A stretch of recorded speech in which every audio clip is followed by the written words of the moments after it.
So, like I said before, we are in Olympus Coliseum. We are about to fight off against Cerberus, which is, we already defeated the rest of the people in the Coliseum, so, let's take down this dog.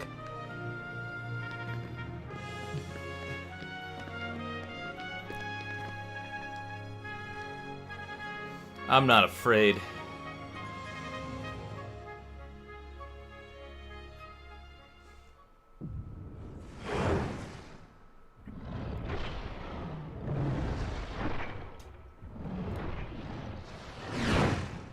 Puppy!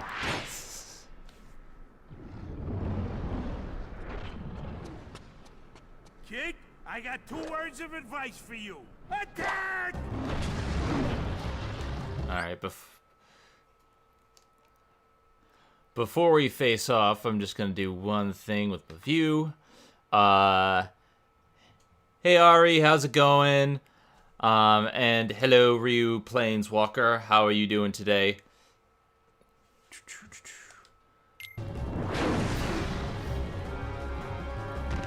Alright, we gotta get out of the way.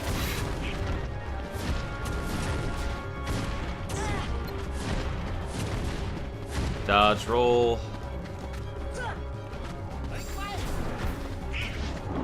Okay.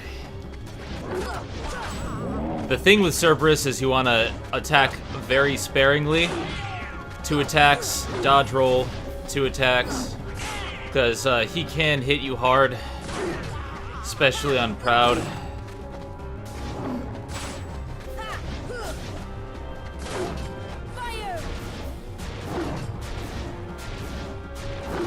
Magic does help. And I got kicked. I got my ass kicked. Basically the problem was, once again, I didn't have items in my inventory, and I knew I should have done that. So let's see, Sora.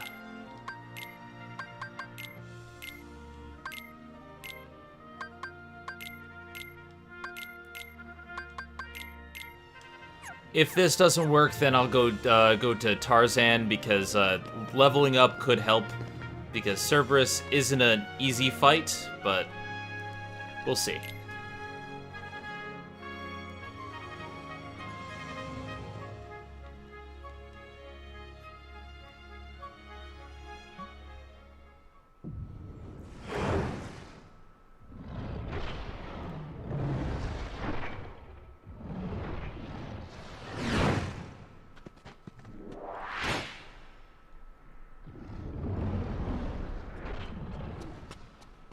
Kid, I got 2 words of advice for you. Attack! Okay, first things first. Let's take the high ground.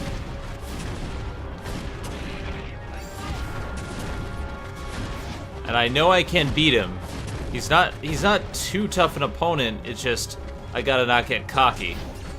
With him, his attacks are pretty easy to dodge. It's just that he attacks very sporadically sometimes. Sometimes his pattern changes randomly. Like, he'll do this head attack, but sometimes he'll do it like at a random interval. Like that. So you gotta watch out. So I try to attack him sparingly if I can. And then he does his ground pound. Pretty easy to jump over. And then he'll just jump around shooting fireballs again. Like I said, not a bad fight, but the problem is he hits hard, especially on Proud mode. He is a beast. A beast!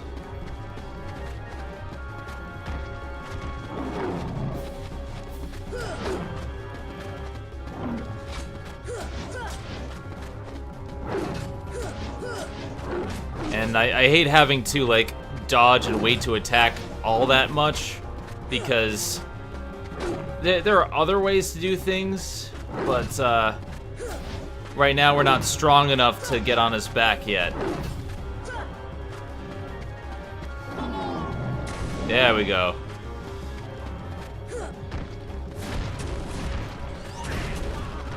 Once you get the glide ability, you can actually jump and glide onto his back, and that actually helps a lot.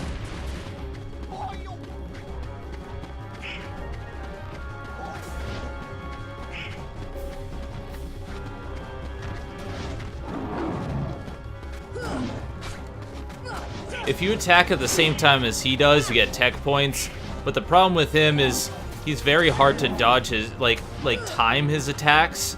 If you get it right, then kudos to you. But yeah, it's not easy to dodge. And then these things right here, I just roll because what the fuck? Just pillars of darkness.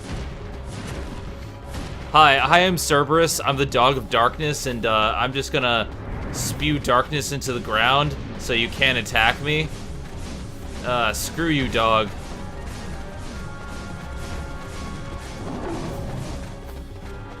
Okay. Next phase.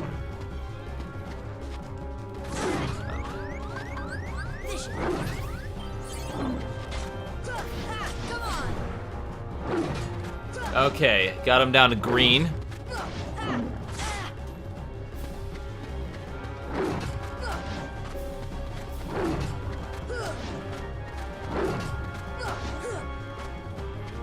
Ground pound, and then he's gonna walk around again, I think. Oh no, he's gonna do his darkness attack again. By the way, I'm sorry if I don't respond to comments right now. I'm getting my ass kicked.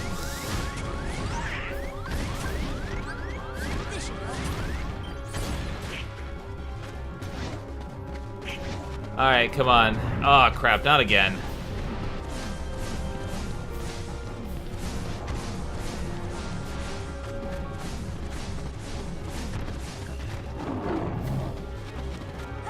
Damn it.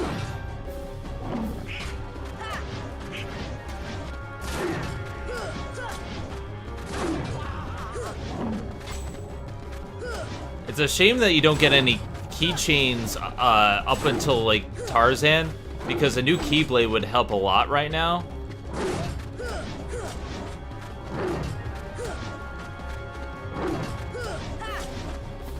And ground pound. Okay, what next? What next? What are you gonna do, buddy? Okay.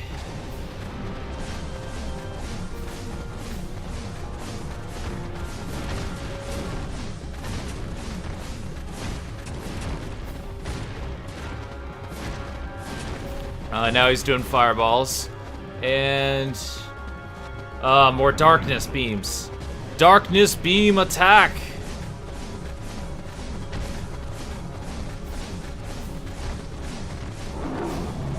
All you gotta do is keep rolling, rolling, rolling, rolling. Keep rolling, rolling, rolling. What?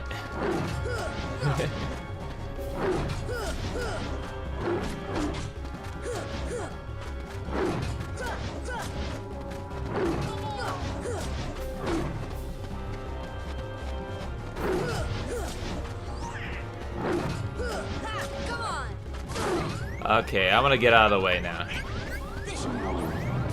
And of course I get hit while I heal. But he's nearing his final bar.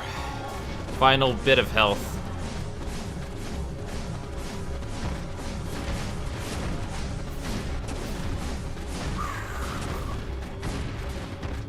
Okay. Fireballs. And then, oh no, he's gonna do the darkness again.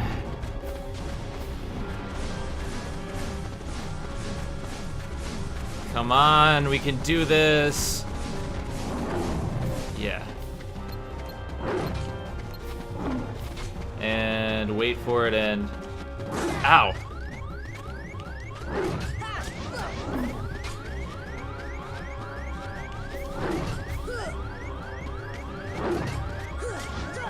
Ah, god damn it.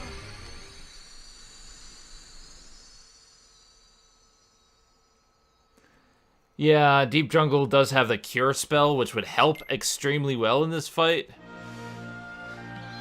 Alright, let's load up items. Sora.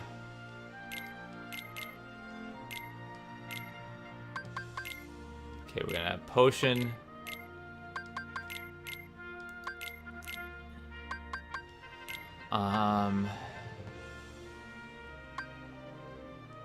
Mega Potion. Alright, I know I can do this. I can do this. It's just, I gotta be a little bit more patient.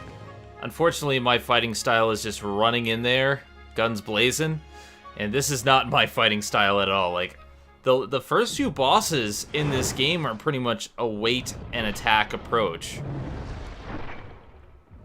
And yes, Deep Jungle is full of stupid shit.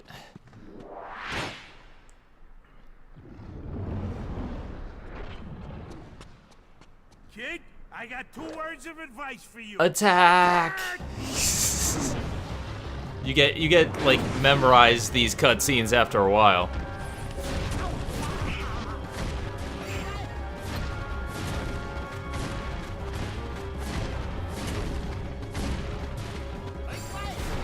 And I would give items to Donald and Goofy, but they tend to waste them like immediately.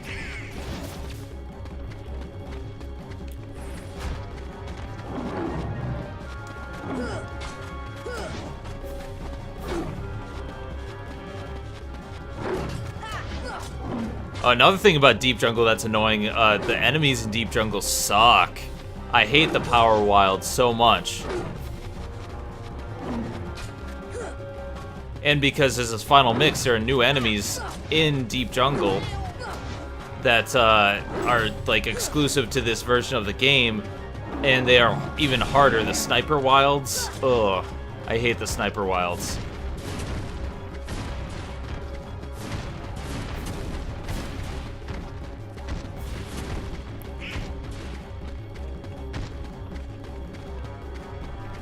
He can't see me. Where you going, buddy? Attack. Come on, come on.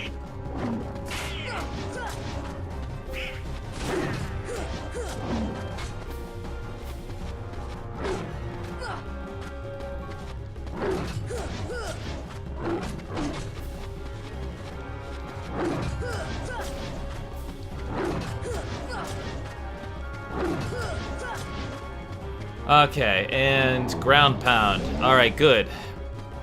We got him pretty much through the first phase. It's the second phase, though, that takes forever. Hey, Rodolphus. And, yeah, again, chat, sorry if I don't respond too much during the boss fight. It's not because I'm ignoring you, it's because it's hard to concentrate on this guy. And talk.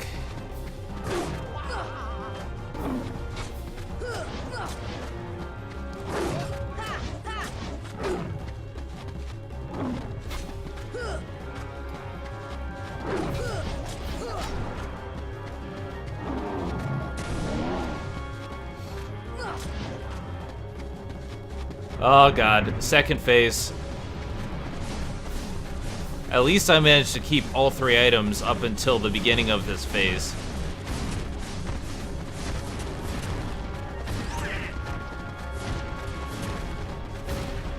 So, alright. Running, running, running.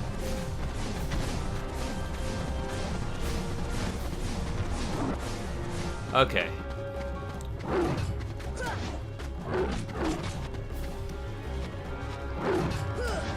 Yes, green phase, got it. Alright, so, just a little bit more. Oh, and we have Goofy on our side, sweet.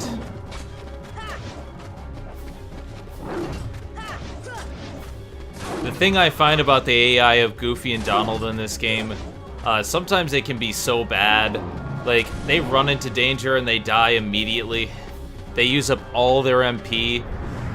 They waste their items so like, quickly.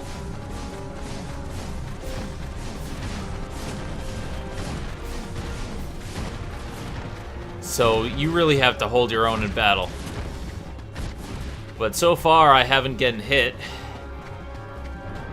But there's a first time for everything, so I'm not gonna jinx it.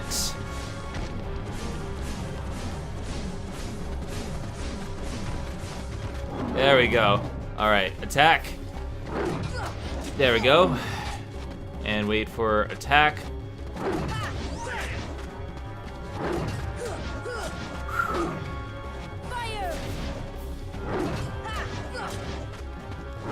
Very nice. All right, he's 3/4 of the way down.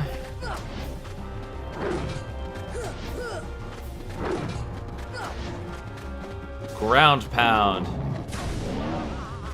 Good, good, good. We memorized the attack pattern. He's gonna do that darkness attack now. Just gotta keep on avoiding his beams, and I think we can do this.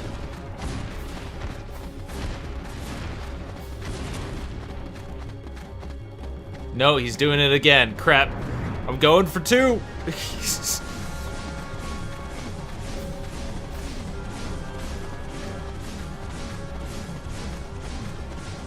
Okay, and now he's gonna probably stop.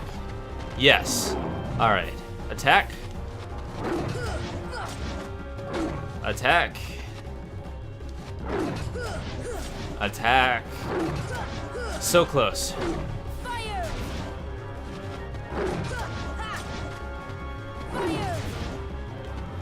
Fire! Fire! Fire!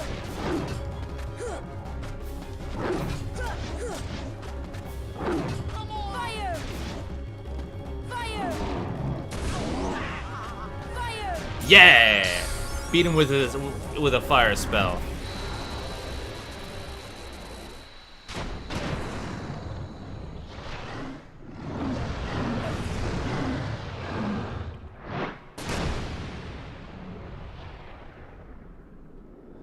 Let's see.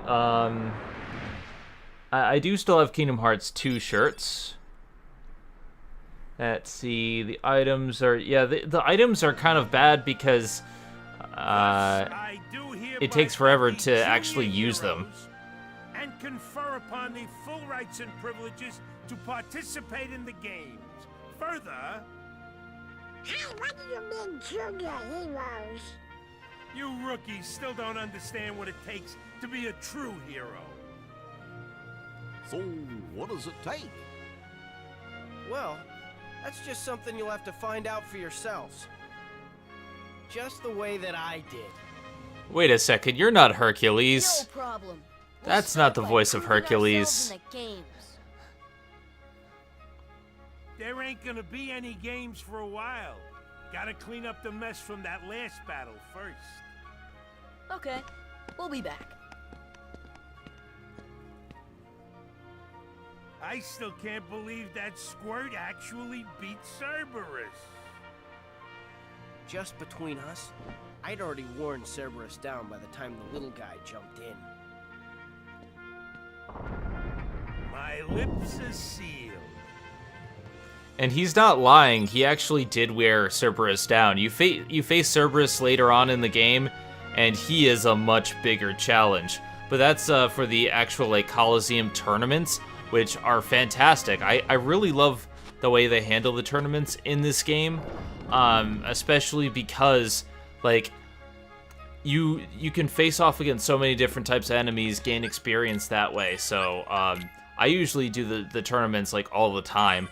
I kind of don't like the tournaments in Kingdom Hearts 2, but we'll touch upon that when we actually get to that game. Yep, and that is not the voice. All right, now let's see Cloud. What does Cloud have to say? I beat you, Cloud. What up? Hey, are you alright? Yeah. So, why did you go along with him anyway? I'm looking for someone. Hades promised to help. I tried to exploit the power of darkness, but it backfired. I fell into darkness, and I couldn't find the light. So where does this fit in with Final Fantasy VII? You'll find it. I'm searching too.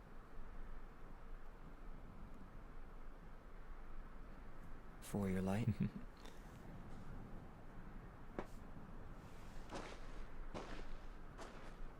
Don't lose sight of it. Ooh, what do we got? What do we got? How about a rematch sometime? Fair and square, no dark powers involved. I think I'll pass. Oh, we got Sonic Blade, nice. And he says that he's going to pass, but he does show up later on in the tournament, so okay.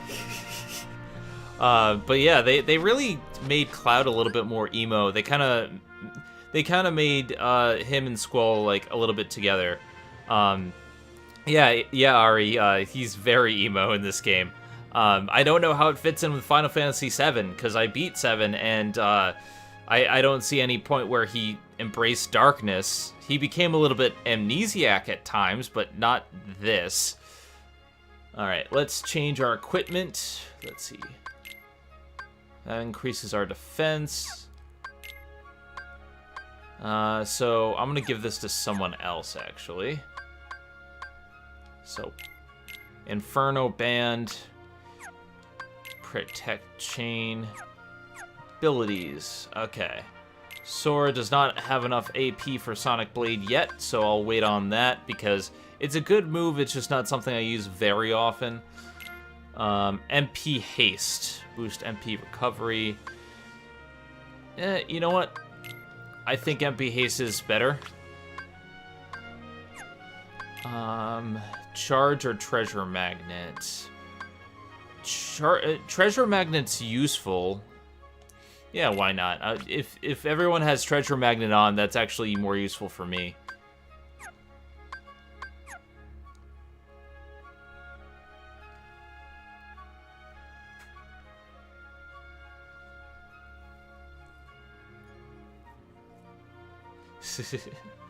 Alright, so before we do anything further, because I know there's more cutscenes, I'm just gonna save my game, and then we're gonna leave the world, and we're gonna head over to Tarzan, which is perhaps my least favorite of the worlds. There are some annoying worlds, like Neverland has an annoying layout, but I love Neverland because you can fly. So, we'll see. We'll see how I feel later. But yeah, let's get to some Tarzan, some jungle swinging.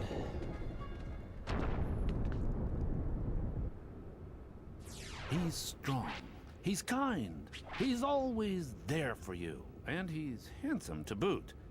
He's perfect. Perfect. Perfectly infuriating. He makes me crazy. Wait a minute. What are you worried about? All the pieces are in place. Relax. Whoa, whoa, whoa, whoa. Here's what you do. Let Hercules train the kid. In the next games, I'll take care of them both. Who invited you to the party? Stay out of this. This is my show. As you wish. Fight to your heart's content.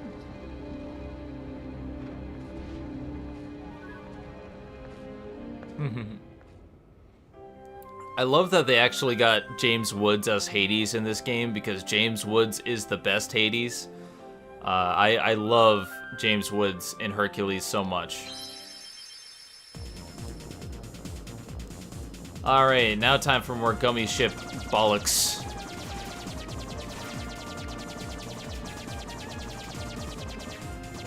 Thankfully, we get the warp drive pretty soon.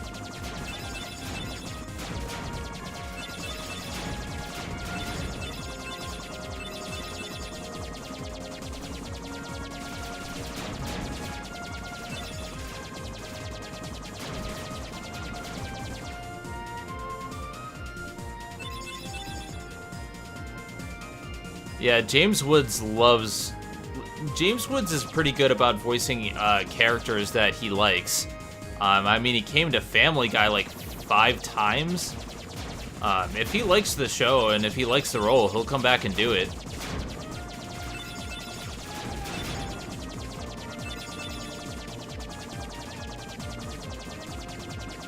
I actually need to see more of the Hercules series. I remember watching it growing up, but I haven't seen it in a long time. And with that being said, that's something to think about for the Disney debate in the future.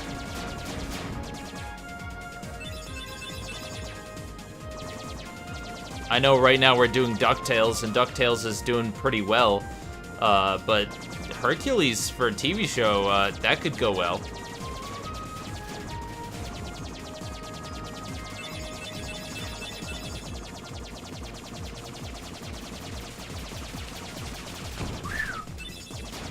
We need better cannons.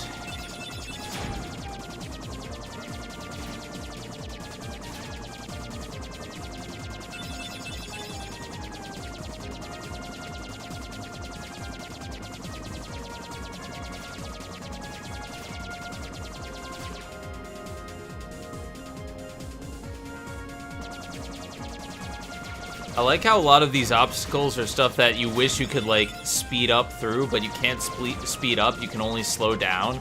It's just like, what's even the point of having these obstacles if it's not really like a bullet hell shooter?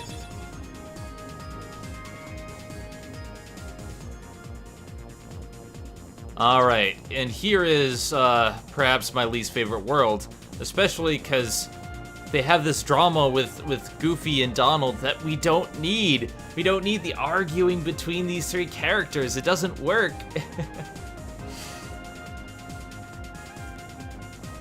In a backwater place like that. Have you seen where you're from?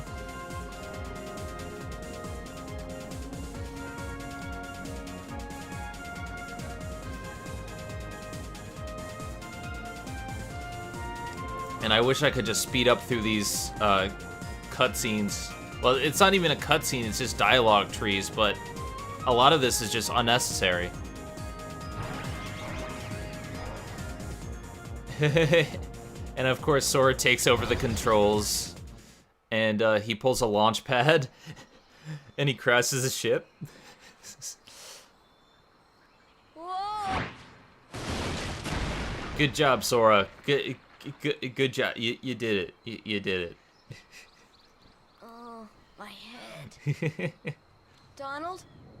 Goofy? And enter the first of several Sabor fights. Sabor is annoying because I wish I could just beat him.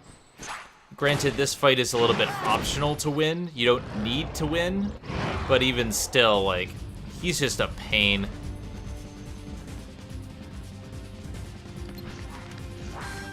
See ya!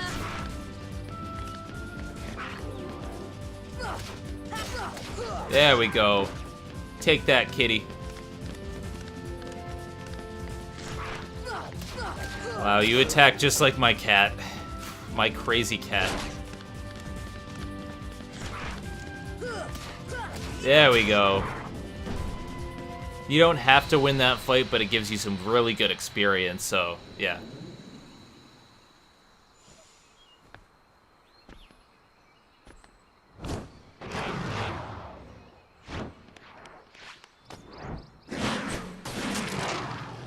Why, hello, Tarzan.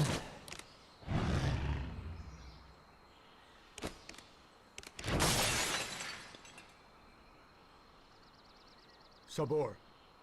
Danger. Thank you. Thank you. What is this place? This place. Okay. Where did the others go? Look, I got separated from my friends. Have you seen them? Hmm? Friends. Friends. Right, my friends. There's two of them. The loud one is Donald. Huh? Know what? Never mind. I'm looking for my friends, Riku and Kairi. Look for Riku. Friends. Right. Kairi. Friends. Right. Oh, friends. Here. Really? Huh? Friends. Here. Not sure I understand, but show me. Take me to Riku and Kairi. Tarzan. Tarzan, go. And I'm Sora. Tarzan go, Sora go.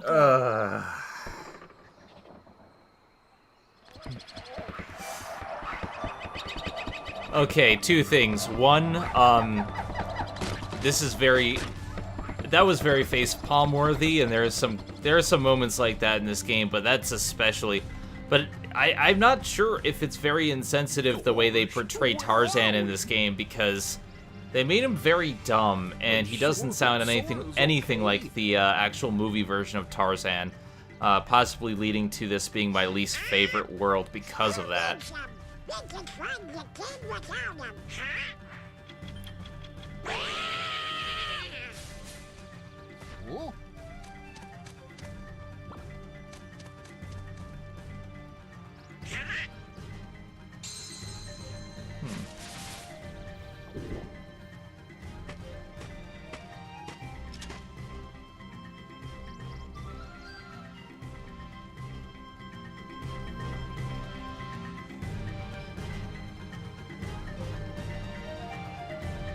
Alright, so, yeah, we have a party of Tarzan and me.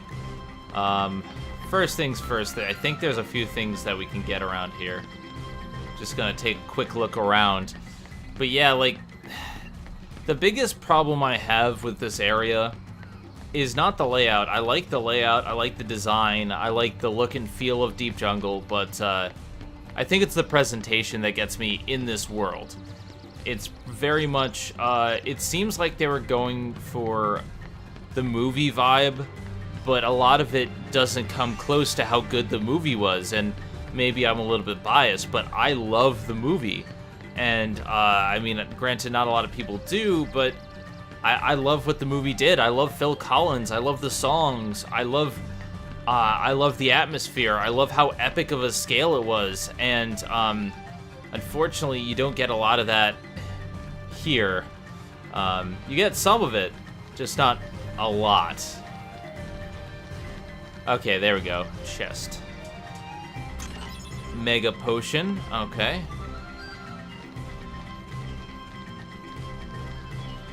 And let's go down. And, yep, save point. Okay.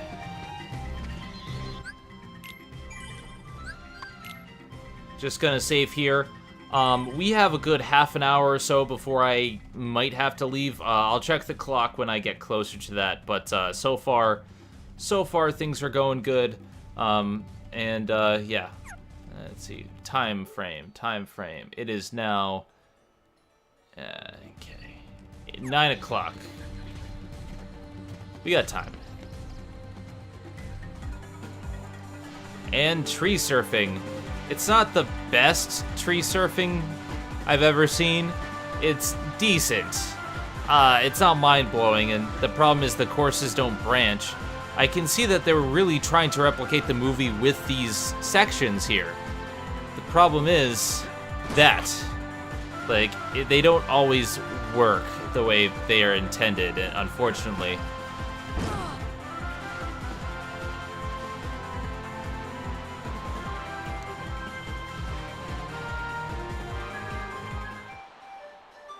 Alright, and now we're in the camp. We can't use the Trinity yet, because petty reasons, and there's a few things that we can get around the camp, but first things first, let's go inside the tent.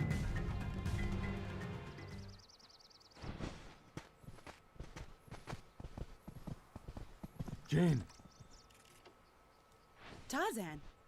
Oh, and who's this? Hi there. Oh, you speak English. So then, obviously you're not related to Tarzan. Are you here to study the gorillas? Highly doubtful. Oh, not you. Sora! Goofy! Donald! Trailer shot. A circus of clowns. Not much use for hunting gorillas. Mr. Clayton, we're studying them, not hunting them. This is research. Well, the more the merrier. Do make yourselves at home. Well, anyway, I'm staying. Huh? Sora, look what we found. Look at this.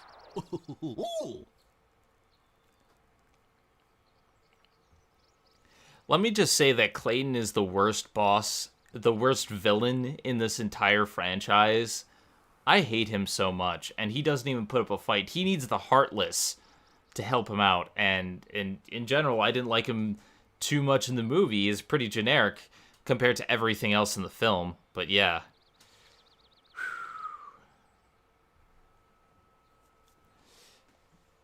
And we got a gummy block.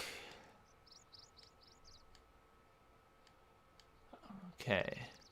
We gotta work together with them. I'm gonna take Tarzan out of my party, if only because we have to do some Trinity marks around the camp. Open up a chest.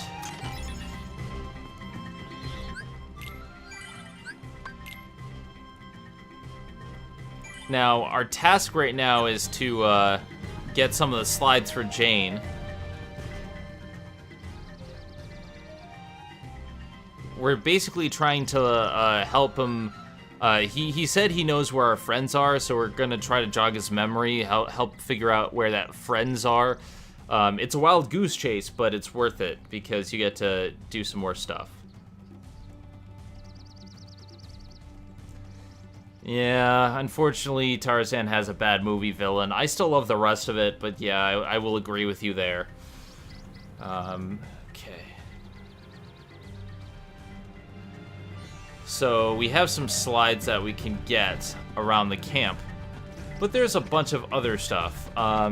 First of all, we can use that Trinity mark now.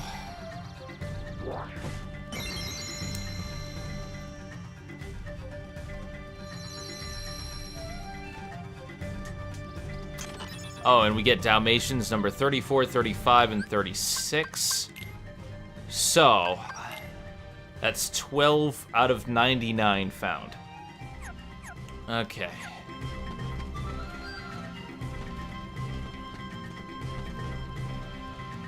Okay, we found some recipe cards.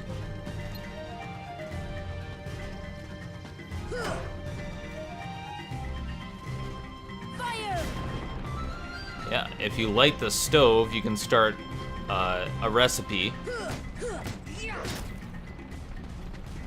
Let's see, there's one slide. There's slide 3.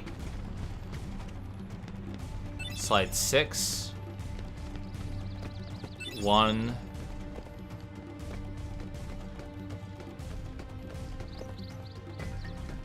Five.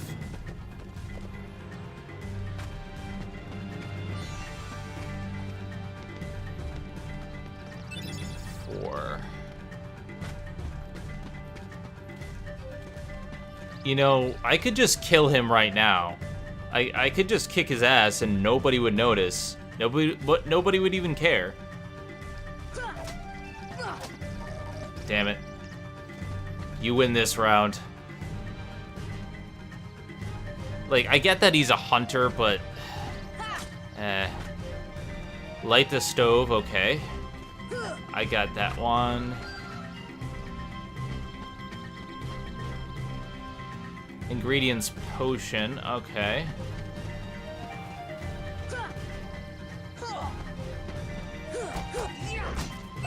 Ooh, we got a potion.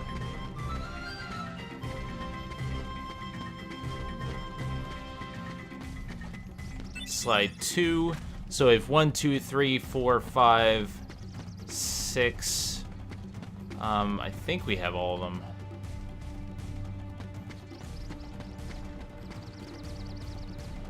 Ether, ice for the ingredient, okay. Here.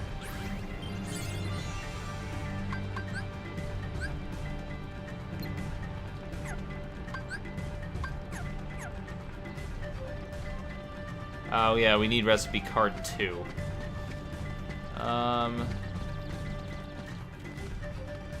Let's begin. Starting the experiment. Potion was put in. After putting in the ingredient, ice it. Okay, so blizzard. See ya. Obtained ether. Oh, sweet. So yeah, we just made something.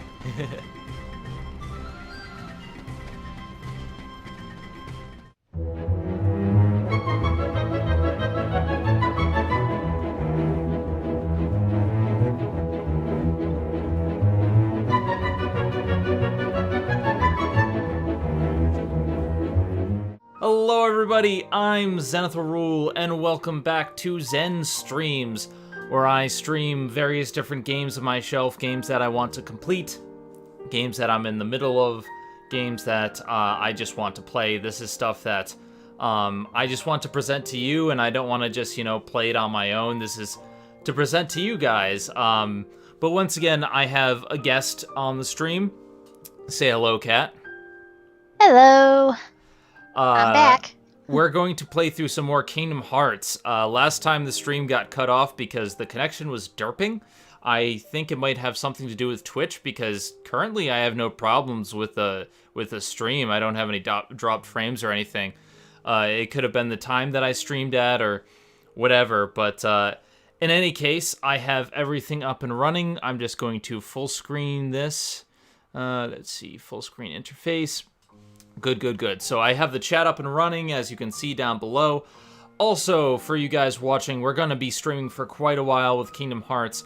If you guys want to be recognized as Best Girl, I have a little thing on the side, wrong way, that way, rather. You too can be put in the Best Girl space. All you have to do is donate a little bit of money to the stream. You know, help me a little bit out. There's some stuff going on with work. Could really use a little bit of extra help. With that being said, we're gonna start this Kingdom Hearts business, because Kingdom Hearts is amazing. Hell yeah. So last time we had gone to Deep Jungle, which is the Tarzan world. Tarzan is one of the worst worlds in the game. It is bad. It's bad, guys. It's bad. Yeah. It's like you have these opening worlds that they're simple, but they do enough with their setup to really keep you in. And you start having problems with some of them, like Wonderland is... Wonderland is a good world, I think, but a lot of people don't like the structure of it. Olympus Coliseum, I think, is initially too short, but it makes up for it with all the tournaments. And then we get to Tarzan, and Tarzan is just so small, but it's so tedious. You go back and forth. Hey Ari, how's it going? Yeah, like, it is such a tedious thing to go through. And the problem is, Clayton is not a good villain, but he's so tough, especially on Proud Mode. Like, I really hate this fight. I was recently playing this on PS3, because I'm playing Proud Mode on both systems. And he's just a pain. He is a pain in the ass. But enough about that. We're going to go back, and I'm going to go through some Tarzan.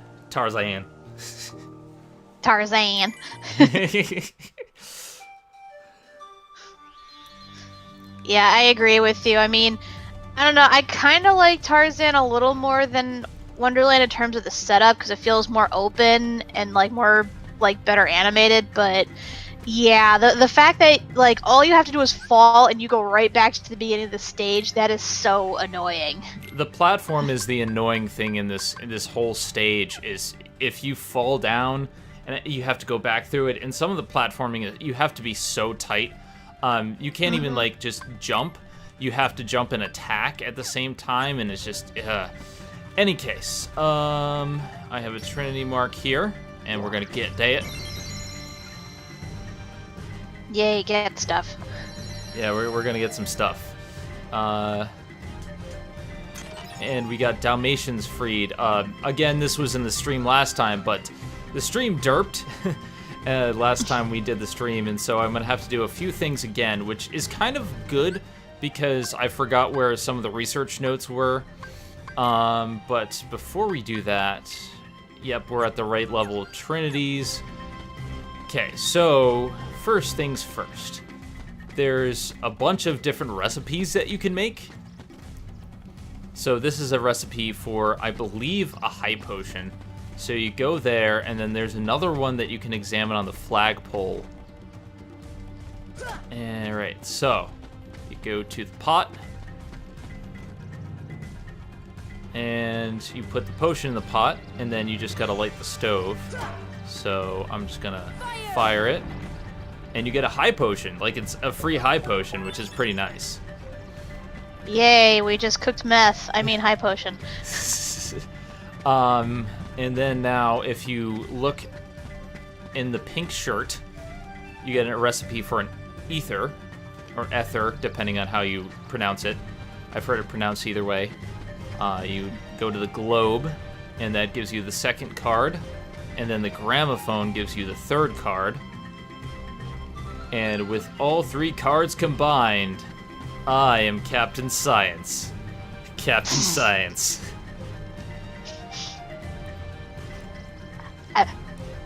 I would actually like to see that. It's like... I can imagine you gather like Bill Nye and Neil deGrasse Tyson and like somebody else, and they're like, all our science powers combined, Captain Science. And then we light it on. We use Blizzard to chill it, and then we get an ether. So potion you use fire, this you use Blizzard, and it's a nice use of your skills. It's free items, which is always good. And then I'm gonna change my inventory. Actually, no, that's good. Mega potion, potion. Next is the cards, the slides, basically.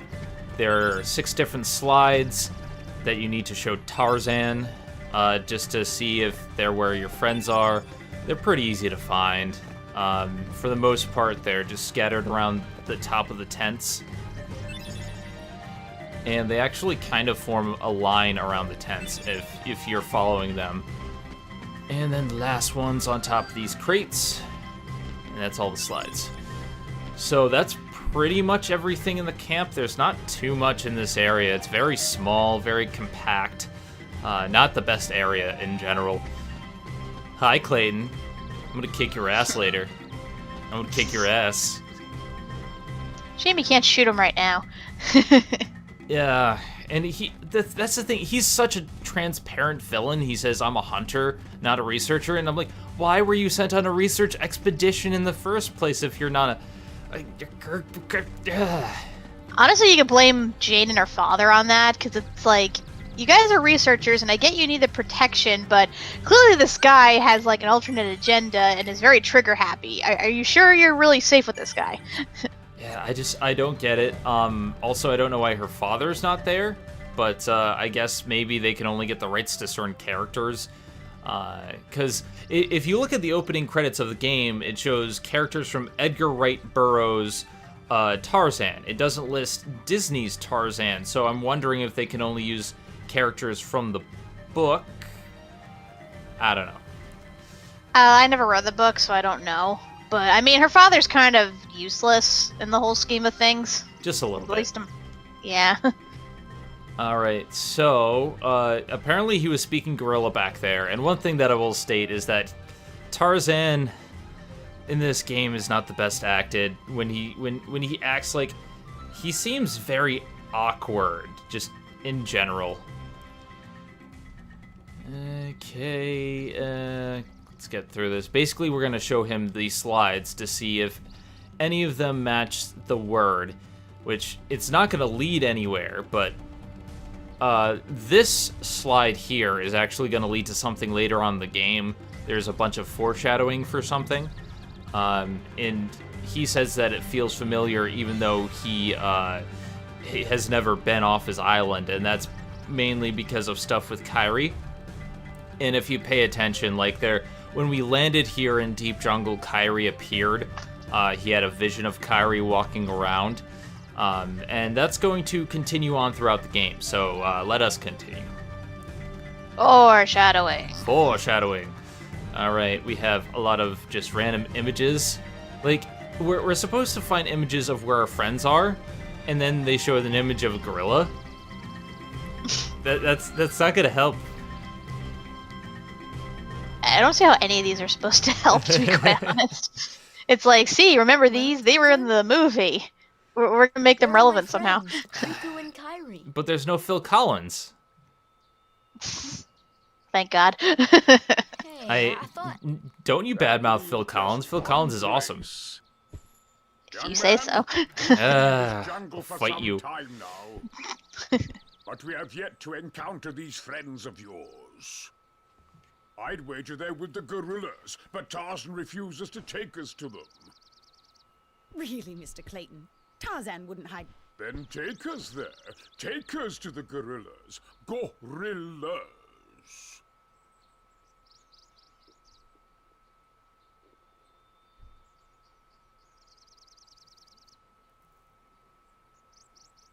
Tarzan, are you sure? Tarzan, go see Kerchak. Kerchak? He must be the leader. Perfect. I'll go along as an escort. After all, the jungle is a dangerous place. And look at, how do they not see he's evil with that shit-eating grin? Like, just really... Well, to Tarzan's defense, he hasn't been around humans aside from then, so it's not like he would be able to tell. But Jane is there. Oh yeah, that's Sabor fight. I forgot about this. Sabor number 2.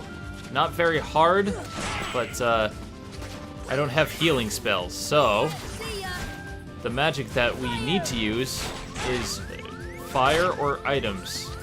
I'm not a mega potion. I'm gonna use a potion. Ah, crap. Items take so long to use. God damn it. I thought there was a shortcut. Or wait, I'm just thinking of the magic. Yeah, the magic has a shortcut. That's easy, and I don't have healing magic right now, and it takes forever to actually use.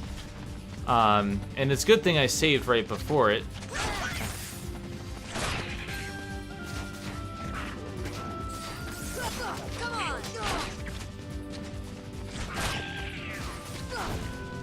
In this instance, I think it's good to just give Donald and Goofy the items, because then at least you'd be healing rapidly.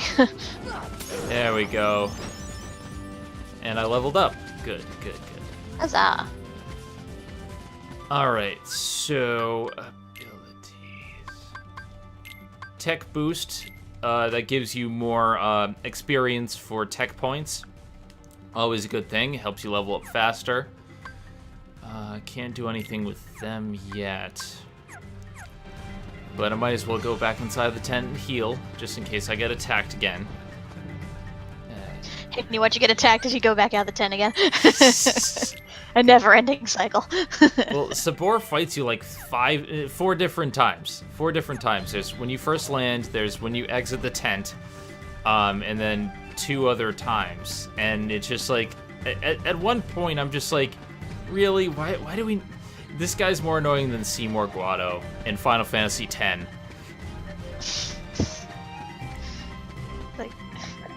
It's like, I don't get it. Like, they made him a boss fight, but then he's, like, downgraded to, like, an occasional, like, grunt villain. And then you fight him again. It's like, are you supposed to be training to finally kill him? It's like, you don't do anything different. And his health gets actually bigger later. It's weird. That's some bullshit. So yeah, there's actually some items up here in the cliffside area that you don't go till later. But during the boss fight, you probably won't find these items. Just good, mega potions and stuff. Now we have to go to the annoying area, which is essentially where we swing on vines and try to hop on hippos. It's trying to be the Lion King video game for the SNES, only somehow it has worse jumping controls than that game. Yeah, seriously, if you don't have, like, the super jump move or fly, like, getting through this whole level is just, it's such a pain in the ass. Yeah, like, the jumps are just so precise. You have to be extremely precise with every single thing you do here. And there's one chest that I'm not going to attempt to get. Well, I'll try to get it maybe once, but after that, I won't. Alright, so there's a Mega Potion here, which you get a lot of really good items early on in this game. Especially in the Final Mix version, I find. And I have had no shortage of potions in the Proud mode. And yeah, it's been pretty easy obtaining items from enemies, like just enemy drops. especially later when you have Lucky Lucky, which increases rare item drops. Like, that's just great. Yeah, I'm not gonna get up there for that chest. Oh, hey, Rodolphus, thanks for hosting the stream. Welcome. How's it going? So yeah, we, for those just joining the stream, we are in Tarzan, deep jungle area, and I'm trying to get to this chest that I probably won't be able to get with Glide. Like, these jumps are so precise, and these trees, they don't have the like, ledges that you can grapple on. Like, normally you can grab a ledge normally, but it's not working here. So I'm not going to try to get that until I get the glide ability later. It's only it's a gummy block. It's nothing important, but yeah. Granted, I am going for the gummy ship sections, and they aren't as bad as I thought they would be. I practiced doing them, and there is a specific strategy for some of them, mostly just building better gummy ships. But yeah, so we have more Dalmatians, but all of that platforming was just useless because now we're going to go all the way back. There's stuff in the other vines area. Chiaki's actually doing better today, Rodolphus. She hasn't been attacking my legs anymore. But she is not in the room because she keeps trying to jump on the computer and walk all over the keyboard. And so I have to keep sanitizing my keyboard because I don't want kitty paws on there. It's kind of annoying because I've tried everything I can think of to get her to stop doing that, and she just does it. So, I don't know. She got like a water bottle to spray her every time she tries. I've actually talked to the vet. They said that's actually not a good thing because that could reinforce the behavior. Like, she could just do it out of spite then. It is the cat way. Yeah, it kind of sucks, but right now I'm just going to kind of wait it out because, like, supposedly she'll grow out of a lot of the behavior she's showing. She's a lot less aggressive. The only thing that she does like to do is she tries to nibble on my hand sometimes. Not like aggressive bite, but she'll grab me. Love bite. Yeah, like a love bite. She'll grab my arm, like right here, with her paws, not using her claws anymore. And she'll bring me close and like bite with the edge of her teeth. Like she's still teething, that I found. So yeah, like none of it's harmful, but it is very much play. Although at the same time, I hope she grows out of that because as an adult, that would hurt. Yep. Alright, so I gotta go this way. This area is so confusing. Trying to figure out how to go through the Vines 1 area.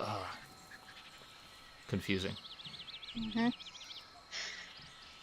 I really hate when you get like to the obstacle part, and the harder it gets, like you grab onto like more snakes, and like you can't even hang on to them because they're so slippery. It's annoying. You see, yeah. I want to help them because well, they need us. And of course, Kerchak just ignores Tarzan's pleas and just like turns around. Did you get that? Like, ain't nobody got time for that. Ain't nobody got time for that. But this scene actually has one of the best, like, out-of-context cutscenes where Goofy's just like, did you get that? And Donald's just like, no. I've seen people using that for reviews all the time for, like, how convoluted they think the plot is. And I think it's hilarious.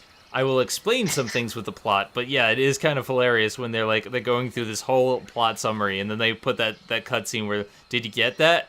No. Everybody got that?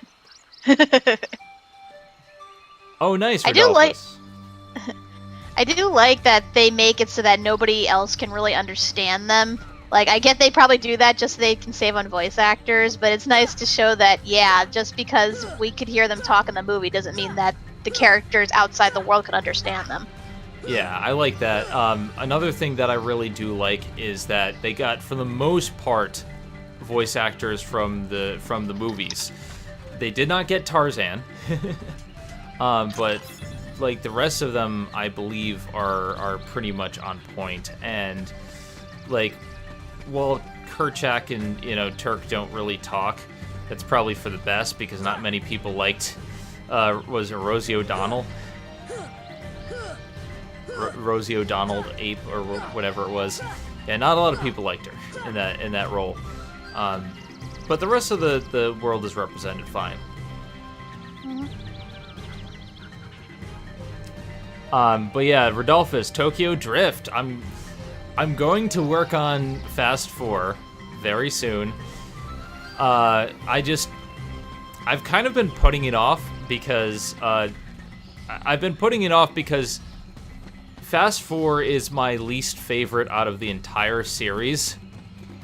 I really, really don't like it, and I'm gonna have to get to it. Anyway, there's a Trinity mark right here. And it gives us, I believe, more Dalmatians. Oh no, it's Thundara G, which that's a weapon for your gummy ship. Thundara is actually very useful. I don't know what's going on with these flowers, but they're not important. I have not seen Kingsman: The Golden Circle. I've seen I've heard good reviews of it though.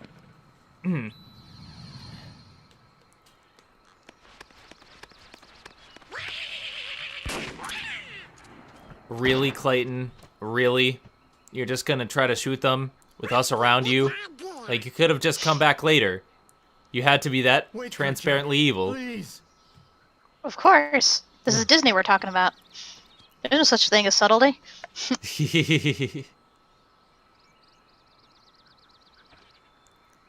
Yeah, I've heard wonderful things about Kingsman 2. I really need to go see it, but I think part of me just wants to wait for the DVD, because I do kind of want to redo my first Kingsman review, because that was so long ago. That was back when I wasn't using my current format. But then again, I need to finish the Fast and Furious trilogy or whatever first. And hey Gabe, how's it going?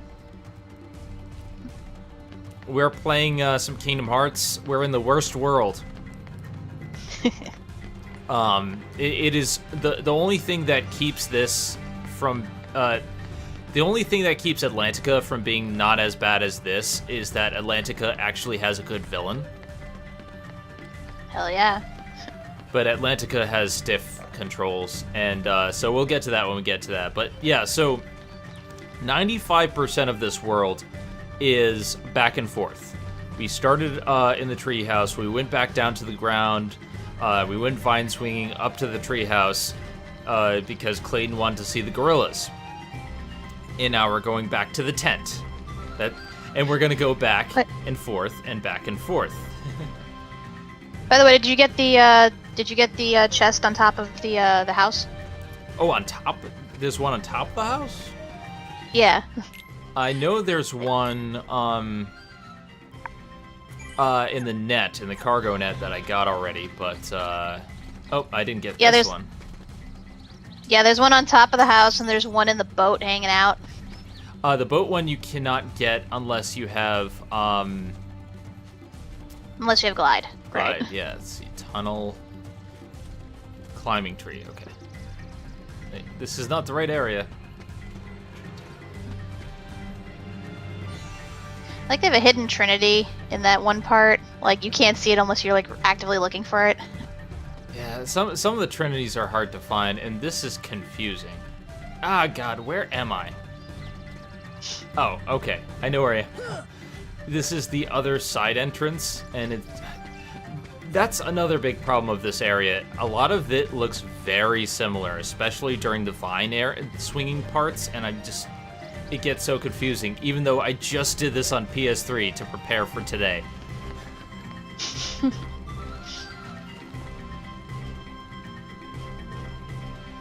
I haven't seen John Wick, any of those movies, and I haven't seen any XXX.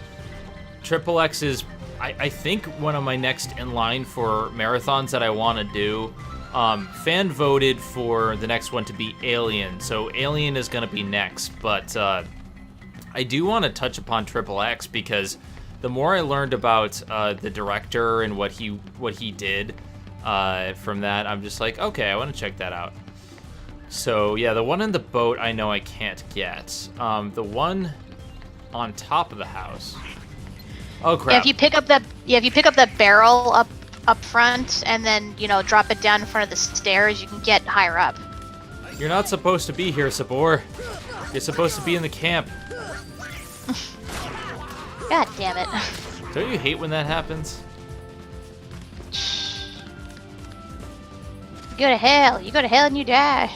Oh, I do have Nightbot on. I don't know what it's set to, so sorry, Ari, your message. I didn't mean for that to happen.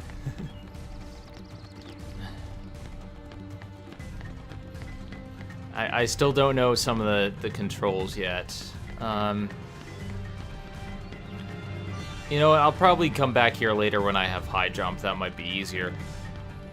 Okay. Yeah, I noticed the barrel disappeared when Sabora came. I guess it does that. Yeah. Stupid. I don't think there's anything Sabor. really important. I think it's just, probably just like more potions and junk. Yeah, we're gonna be back here later because there's some hidden Heartless and stuff.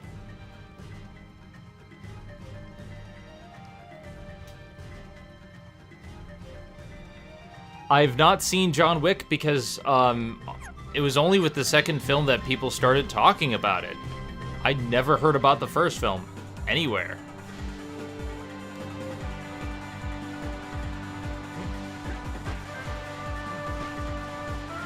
And we have the tree swinging, vine slinging, whatever you want to, tree surfing. Yeah, tree surfing. Tree surfing. It's a mini game that you can play later on if you come back to this world. It's not very fun, but it's there. It's annoying because you have to either slice or jump through every single obstacle, and if you miss at least once, it sends you back to the beginning. It's so annoying. And you have to go up there again, and just in general, I don't really enjoy the mechanic of it. It's so unwieldy. Mm-hmm. How could you do such a thing? Now, Miss Porter, as I told you, I was not aiming at the gorilla. You are not to go near the gorillas again. Oh, because of one mishap. Come now. Huh?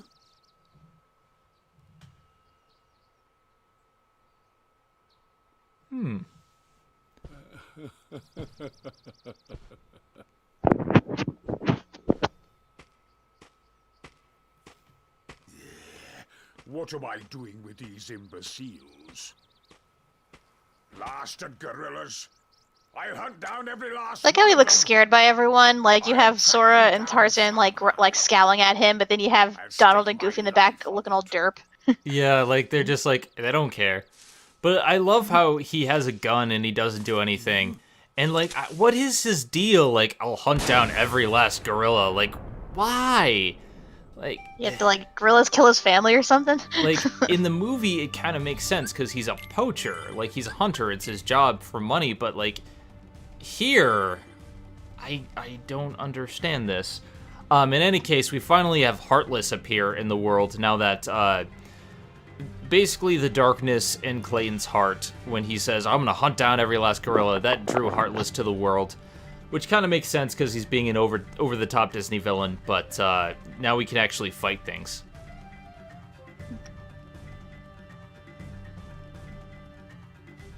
Power Rangers, I thought, was a pretty good film. It's not perfect, but it's better than some of the adaptations that I've seen recently, and I think... Goofy, get out of my way. Get out of my way. Oh my god, so... I really need to make a gif of this. Look at that. He's just blocking my way.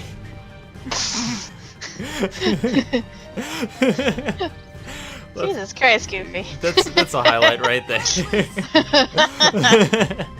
Oh god, I love that. I love that so much. Oh, you're trying to get through? Oh, you're trying to get through? It's okay. You can go right through me. Go ahead. Yeah, sometimes Goofy can be very derp. Anyway, I was saying Power Rangers. I think it's a decent film. It's better than a lot of adaptations that I've heard currently. But yeah, I think what it does right, more than anything, is that it keeps true to the original Power Rangers. It keeps a lot of elements in. It lost me in the third act. The characters are great. They have great struggles. I like the setup, but you lost me once you got to the third act, especially the CGI.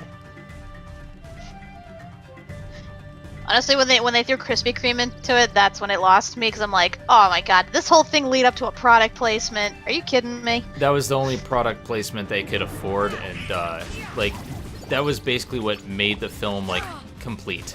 Unfortunately, they had to, and I mean, I don't know how much money the product placement was for. I don't want to know.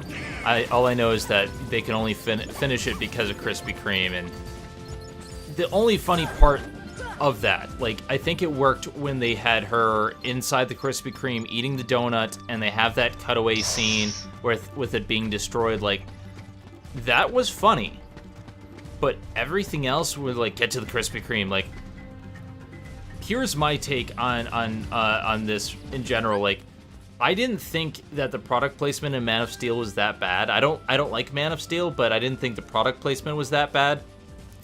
This was distracting. Power Rangers was distracting with that Krispy Kreme marketing. Like, it was obnoxious. Yeah, like, I mean, it's kind of like when you, for instance, when you watch Adam Sandler films, he always plugs like a restaurant chain into all of his movies, so you always know who sponsored like his latest piece of shit movie that he makes. But I don't know, this one just felt really obnoxious, and I guess because you don't expect that type of thing from Power Rangers. Yeah, you really don't. It's like, ugh, dear God, it's like, if they do make more movies, I really hope that they either get rid of it or they make it much more subtle. Yeah, I really hope that they do a second film, because in general, like, I like Rita. I think Rita was great in the film. She was intimidating. She was scary. She made the film. I like Zordon. I thought was pretty good. I like what they went with his character arc, how he could have come back. I like that they had an autistic character in the film. I thought that was pretty cool. Like they had a bisexual character too. Yeah, like there was a lot of really good elements, and I felt that if you're trying to make something feel modern and feel natural, the antics that they had in high school, that replicated a lot of what I remember of high school. Like, a lot of bullshit, a lot of people, like, you do something and people are gonna talk about it, like, stuff like that. So essentially what we're doing right now is the gorillas have been all attacked by different Heartless, and for the most part, there's only 4 groups of gorillas that we have to find. The last one is going to be annoying because it's up in the treetops, so we have to go all the way up there. I'm just going to restock my items. Yay, more grinding. Well, yeah, it's going to be a pain no matter what we do. It's like they're not even giving you anything useful. It's all like, for the gummy ship. Well, yeah, not even useful stuff for the gummy ship. Like, they're giving us Araga G, which, that's not good. The only thing that would be good is, like, Meteor G, like, because that's a laser cannon. But I think we get that from something else. Like, in general, none of this stuff matters. It's padding. They have gorillas being attacked, so we go all the way back up to the treetops. And then we have to come all the way back down, and then we have to go out and attack Sabor, and then we have to go all the way back up to the treetops because Jane has been captured. Like, that's this level in a nutshell. I also really hate the Heartless in this, if only because they constantly show up. Like, you think after you, like, beat them in one scene, you go to the next scene and then come back, they're still, like, dead, but no, they respawn immediately. It's like, I just beat you guys, I just freed the gorillas, why are you back again? The worst part is that these guys block every attack, so unless you have counterattack, they're pain. and they slide like crazy. I hate that. I just don't like these guys. The bandits are a little bit better because by then you have enough AP to have counter attack with your abilities. So as long as you have that, you're golden. But with these guys, you probably don't have that much AP yet.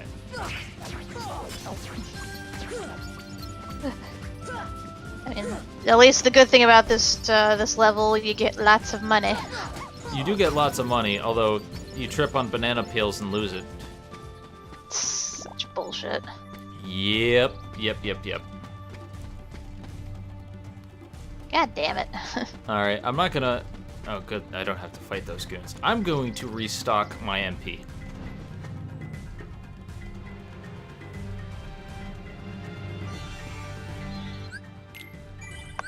Hey.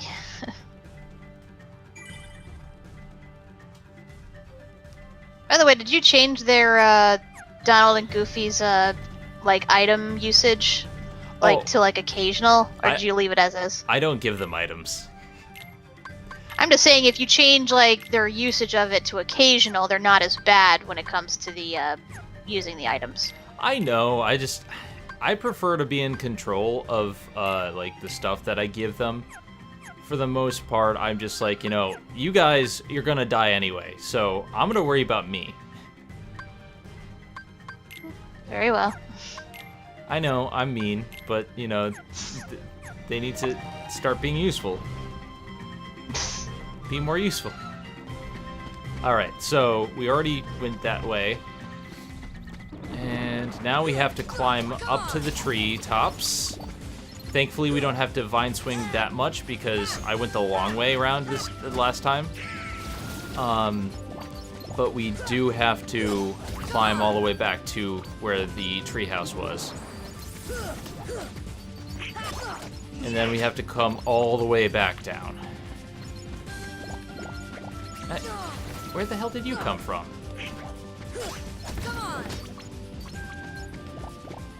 I can't wait till I get the heal spell. Make it so much easier.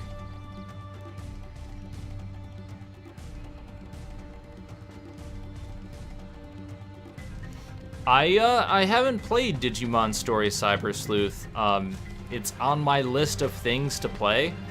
I haven't played a Digimon game in ages. I really should, because I liked Digimon World. I think it was either 2 or 3. I really liked the game. I never finished it, but that was when I was young and I didn't know where I was supposed to go. And that was also before the internet was a thing and I could look on, you know, walkthroughs.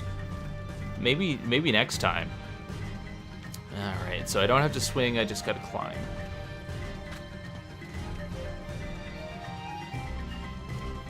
So there's one up here. And then there's one in the treehouse. So yeah, there's 5 gorillas I have to save. Which, I mean, it's not too bad, but I just don't like having to keep going up and going back down and going up, because I mean, there's nice verticality to the level, but it's also compact.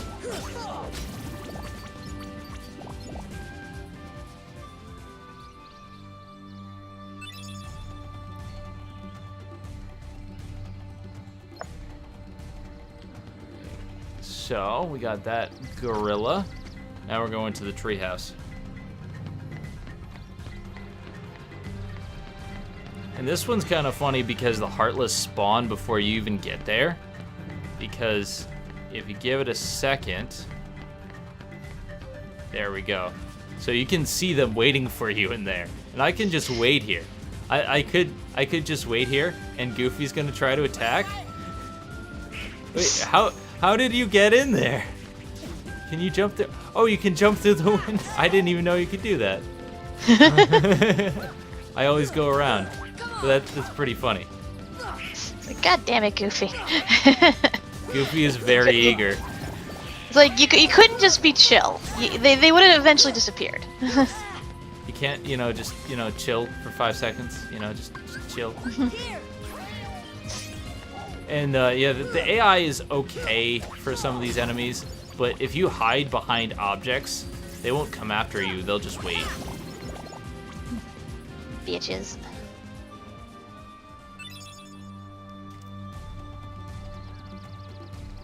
Alright, so that's all of them. Now we're gonna go back tree surfing.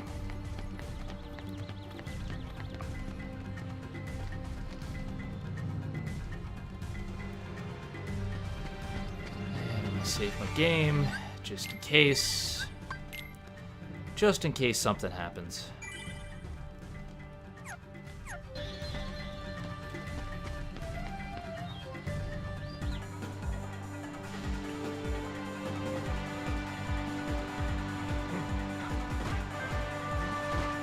Hello, same. Probably recreate this whole simulation by just going up a ladder and going down a ladder. It's like in Metal Gear Solid when they have the endless ladder.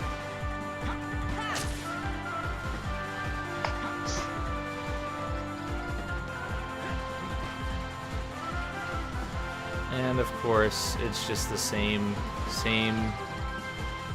thing over and over.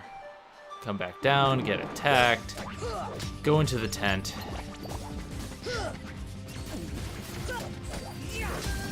Just, you know, it's getting a bit glitchy on my end. I don't know if that's my internet or Twitch or whatever. Yeah, I'm not seeing much drop frames on my end, so I mean, it could be your end. From what I'm seeing, I only have a few drop frames, not much. A lot less than usual. I don't know. What do you guys think? Is the stream derping on your end?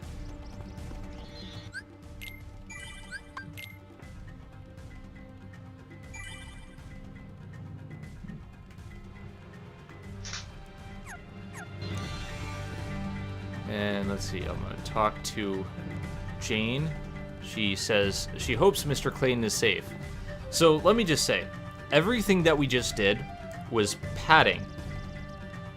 Because Padding. the last cutscene, right, was Clayton being attacked by Heartless. So everything we just did, beating up Heartless, technically doesn't matter because now we're going to that area to check on Clayton and we find Sabor there with his pipe. Like, this entire sequence does not need to be here. So this whole thing was, ding, entirely pointless. Yeah, see, we go outside, and then we get an indication to go to the bamboo thicket, where we last saw him in the cutscene, and now we have the final Sabor fight. And he has a little bit more HP, but for the most part, the only thing that he does differently is that he can go into the bamboo and hide there. That's it. Oh, and he gives you good tech points. So, yeah. But yeah, that's the only thing he does differently. Out of the 4 battles that we've had, which all were very similar.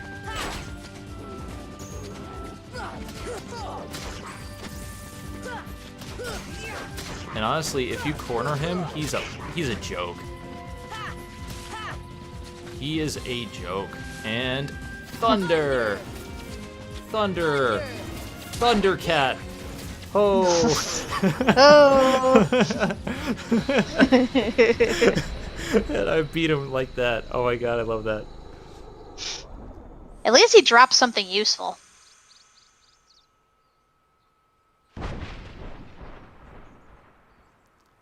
Yeah, he drops the White Fang, which is useful for right now. And guess what? Jane and Turk get kidnapped. We gotta go up to the treetops. Yeah,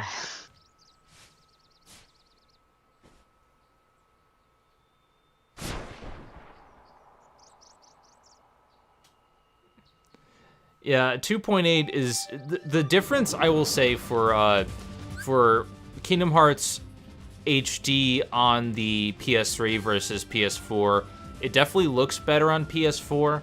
If you can see right there, like, that's very, very good looking graphics, but I just find it smoother. There's less load times. It just, everything runs better on PS4, and I would highly recommend, if you don't have the PS3 versions, or if you haven't finished the PS3 versions, at least get the PS4. As for me, I'm a trophy whore. That's why I have both versions. So yeah. That, and I do want to actually, like, when I finish doing a few different things for Let's Plays, I'm going to Let's Play this, and I want to be able to, you know, tell the differences between them. I'm not sure if I mentioned this on stream, but my plan for once I finish a game and a Let's Play, in addition to reviews, I'm going to be doing a completionist handbook. Basically tell you how to get everything in the game, do everything you need to do. In general, just the basics of completing the game, all trophies, everything. Alright, I don't have Cure yet, so I can't help you. You can still, you know, get stuff from them. You just gotta wait for them to either, you know, do a bunch of, like, fire moves or blizzard moves or something. Yeah, I'm just waiting for him to do the thing that I want him to do. These guys actually, you know, they're pretty easy to get stuff from, especially if especially if you get the right item. Because sometimes they drop mystery goo, and that's used for the ultimate synthesis. But if you do 3 times of every spell, you get the arts of that item, and that works for the final spell for each character, and final weapon rather.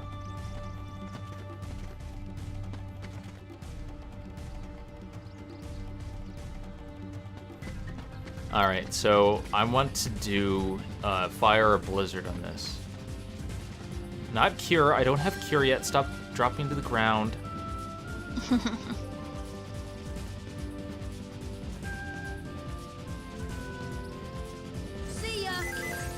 Yeah, when they fan themselves, you have to use Blizzard. Sometimes it's hard because these guys are in the way, but you can tell by their stance. I like later on when they want you to do certain abilities, like if they want you to do gravity, they'll just float. Yeah, and sometimes you can use the wrong ability and they'll get upset and they'll leave. I'm just gonna check my items to see which arts I have. I only have the Thunder Arts. Okay. So, I'll come back to that. Of course, Jane is gone. The good thing is that they appear in every single level. It's just, you have to know where to find them.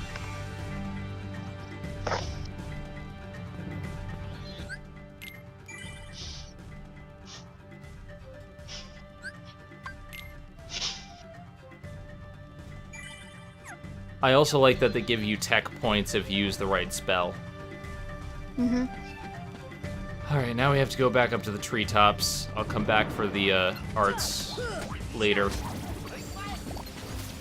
In my PS3 version right now, I have 3 of the arts. I have Thunder, Blizzard, and Fire because I just wanted to get that out of the way when I had those 3 spells. I think the hardest one to do is Cure because you have to, well, Cure and Arrow because you have to target them, you have to select the correct spell, and you have to wait because if you time it wrong and they're doing something else, like, it's a pain in the ass, is what I'm saying. Yeah. But if they're so impatient. They are very impatient. If you do it right and you get all the arts items, then you get, I believe, the Dream Rod or the Dream Shield for one of the characters.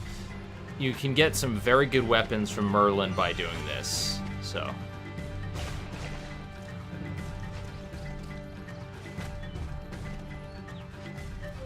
And that's, like, I think that's what really separates Kingdom Hearts 1 for me. Like, yeah, there's a lot of minor annoyances like this, but there's so many just hidden things that you can do. You have a lot of options, and even if you don't want to go for 100%, like, there's so many, like, hidden things to find. There's a lot of hidden bosses. There's a lot of just stuff that you can do in the game that doesn't always have to relate to combat.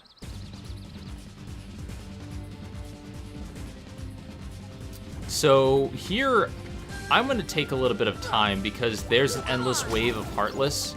The thing you really have to do is attack the fruit, but this is good experience, so yeah, might as well level up a little bit.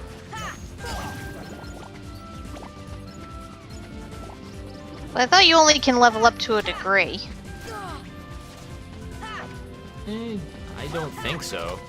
In my experience, you can level up as much as you want if you keep grinding.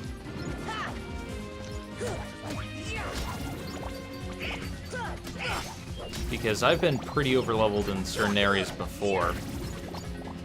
But anyway, let's attack the fruit. I like how it's evil fruit that summons the Heartless. And the Like, fruit, how does that work? the fruit is out of nowhere, too. Like, it has no bearing on what happens at any point in this game. Like, we don't have any build-up to it, and then there's no payoff. It's just there. It's just... Why is there a giant evil piece of fruit? Is this a follow-up to the evil pizzas of Power Rangers or something? Like, it's a heartless fruit, but fruit don't normally have hearts. I don't get it. Okay, so we learned that Clayton was the one that went after them. They gasp. Like we couldn't figure that out. So, actually, I'm gonna go back. Wasn't supposed to go that way. I think we leave them here and then go down to the camp again. Oh, that's the stop spell. When they just don't move, you have to use stop. I don't have stop, but that's fine. Doug pointed out to me that the fruit was the devil fruit. Oh god damn it with your One Piece references. Are you gonna move? Alright, I'll go to someone else. Oh, are they doing like the time spell? They're doing the stop spell. Oh, yeah, the stop spell. I want to see how long it lasts, like how long it can do that. Yeah. Because that's kind of funny. Let's wait. Let's play the waiting game. Let's play red light, green light. Okay, red light.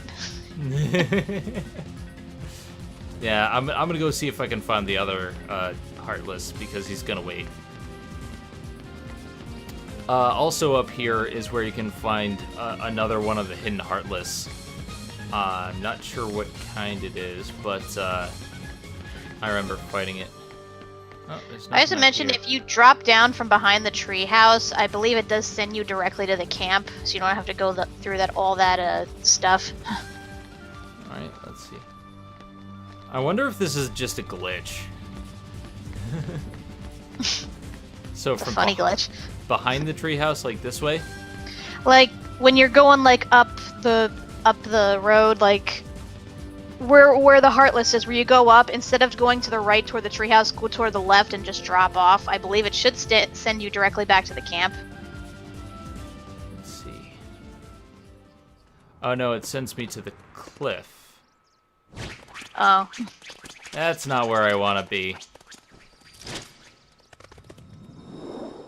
It's okay, I can always redo what I just did.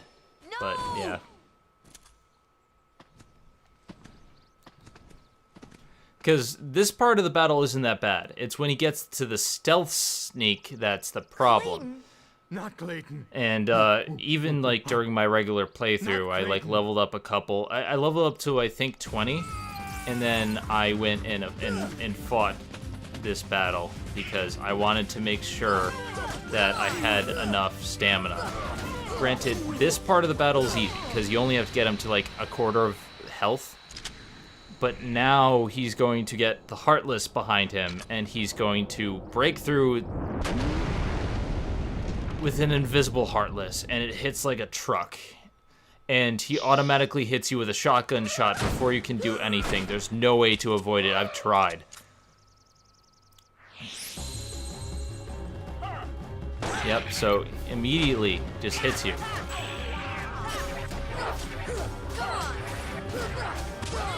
And yeah, like he hits like a motherfucker.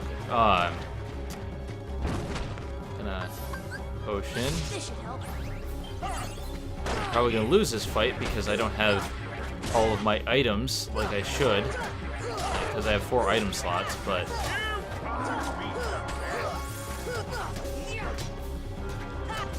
yeah. I did not want that to happen. Let's reload the save. And we'll go back to fight the evil fruit, and then I'll go and save and maybe do some grinding. I don't know. First of all, though, I'm gonna change my items. I'm just wondering why a lizard. I don't get it. Well, it's supposed to be a chameleon, Right. and they blend in, so it's like invisible. I don't know why specifically he was attracted to lizard. I would Like think- I get it's supposed to make it a lot harder, and that's the point and everything, but it's like no reference to the movie or anything like that. So frankly, what I'm surprised is that he didn't, you know, he managed to capture a gorilla, turn it into a Heartless, and then ride to the gorilla. Then you'd have to fight like a giant King Kong like Heartless. That would have been cool. That would have actually been cool. Like I said, this is the worst area, the worst boss. Because, like, at least with the guard armor and opposite armor in Traverse Town, they were cool.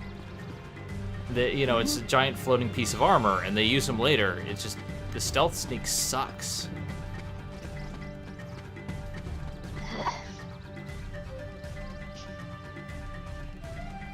If I could pick any devil fruit, it would definitely be the Maramara fruit. Because, yeah, I like fire. Fire is awesome. Fire. But if we're talking My Hero Academia, I would have a very specific quirk. I would have the quirk to absorb other people's abilities, kind of like Eraserhead, but more like the guy from Heroes. Like, I would like to absorb and use their powers. So you'd basically be a rogue from X-Men. Yeah. Alright, I'm just gonna kill this fruit. Kill the fruit.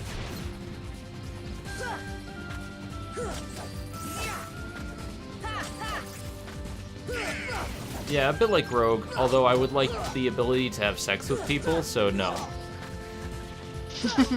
Because, yeah, she has problems. Like, I love Rogue and I love the X-Men films, but, like, I wouldn't want to really be her. I can't skip the scene. Okay. Clayton, blah, blah, blah. We must help the gorillas.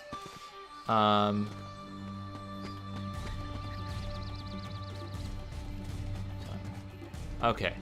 I'm gonna save, so I don't have to do that again. Hey, Max Mao, how's it going? Welcome back, Gabe. We're gonna be here for a while, actually, so don't worry. Actually, let me just take a quick sip. I went out, I got some cider. Nice hard cider. Down East is the best.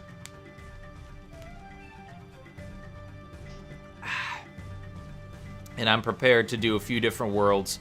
I want to see if I can at least get through Agrabah today. Because I don't have anywhere to be. So let's keep on going. The kitten's doing fine, Max. One of these days when she's old enough where she's not like walking on my computer, I will bring her on the stream. Because people love cats. Isn't that right, Cat?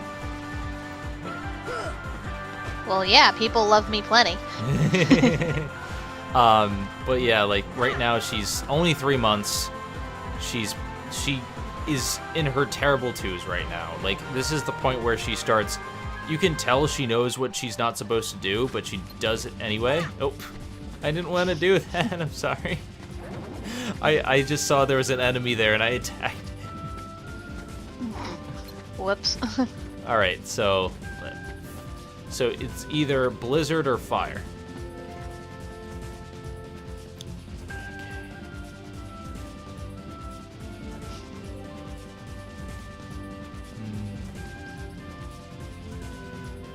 Nope, no, not that one.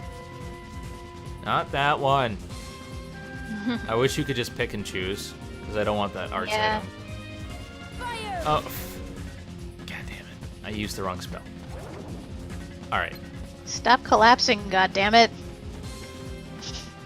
Like, stop the... That's the right spell. Okay.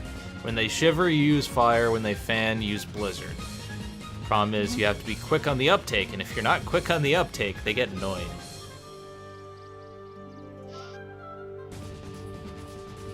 Stop falling down. It's like, what do y'all have, low blood sugar or something? I feel like falling down right now.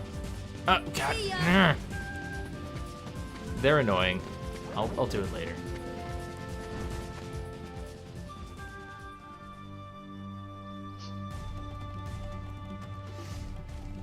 So right now I'm gonna save. We're gonna do a little bit of grinding. Let's see. First of all, we still only have the Thunder Arts. 210. I'm gonna go to level 20. I think level 20 will be good.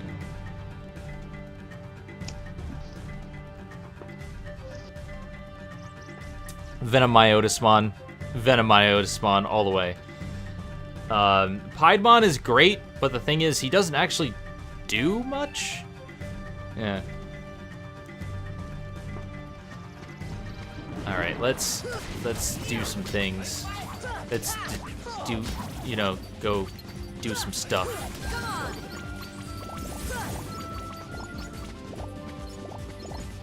We're gonna fight some things.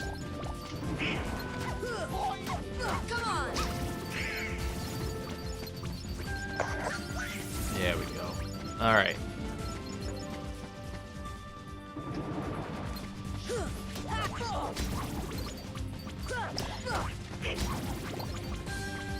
I don't know, the only thing better about Piedmon is that he at least was around a lot longer than Venomiotismon was. Yeah, Venomiotismon was just cool looking. Like, I love Piedmon, and I think he has this great, like, Kefka jester feel to him. But if I think back to what they actually did, the Dark Masters didn't do that much, really. Like, they looked cool, but they were beaten very easily. But what happened with Venomiotismon that was cool was he brought out the Mega Evolutions, and the Mega Evolutions, especially with the Prophecy and them shooting their Digi-destined partner and stuff like that, that was really cool. And it led to them, like, going to the real world. Yeah, I guess I could agree with you there. I mean, but to be fair, like, Piedmon, he could have theoretically, like, defeated them on his own if it wasn't for Patamon, you know, finally digivolving into his ultimate form. Yeah. Then again, it kind of is telling when a Mega Digimon got taken out by an ultimate. Yeah. The problem is TK's Digimon is OP. Patamon, like whenever Patamon digivolves, you just know someone's gonna get wrecked. But it's a Deus Ex Machina because he never actually digivolves, like, so. I know, it's like all you have to do is like have Patamon digivolve and there you've won. That's it. But for whatever reason they just drag their heels about it. They don't even try to like normalize them like the rest of the other Digimon. But Angemon and Angewomon and Magna Angemon are the coolest in the entire show. Like, it's so weird. They save the coolest for, like, 2 appearances. And I'm just like, but I want to see more of these angels. I want more symbolism. Max, worst skill in this game. I'm trying to think. Off the top of my head, I think this, in this particular version of the game, EXP 0. Because it means that you don't get experience. It's for the hardcore. That is just so cruel, and like, it's like, why are you feeding into these sadists? Like, really? Like, I get it's something cool to brag about, but still. Yeah, it's just like, why? Alright. I'm going to go up to the treetops, and I'm going to come back down. Hopefully I'll find some mushrooms. Time to go up the ladder, and then back down the ladder, and then up the ladder, and back down the ladder. You know, I don't fault them on the aesthetics of the level. I think the level looks fine, and it feels fine. I just fault them on level design for this particular level.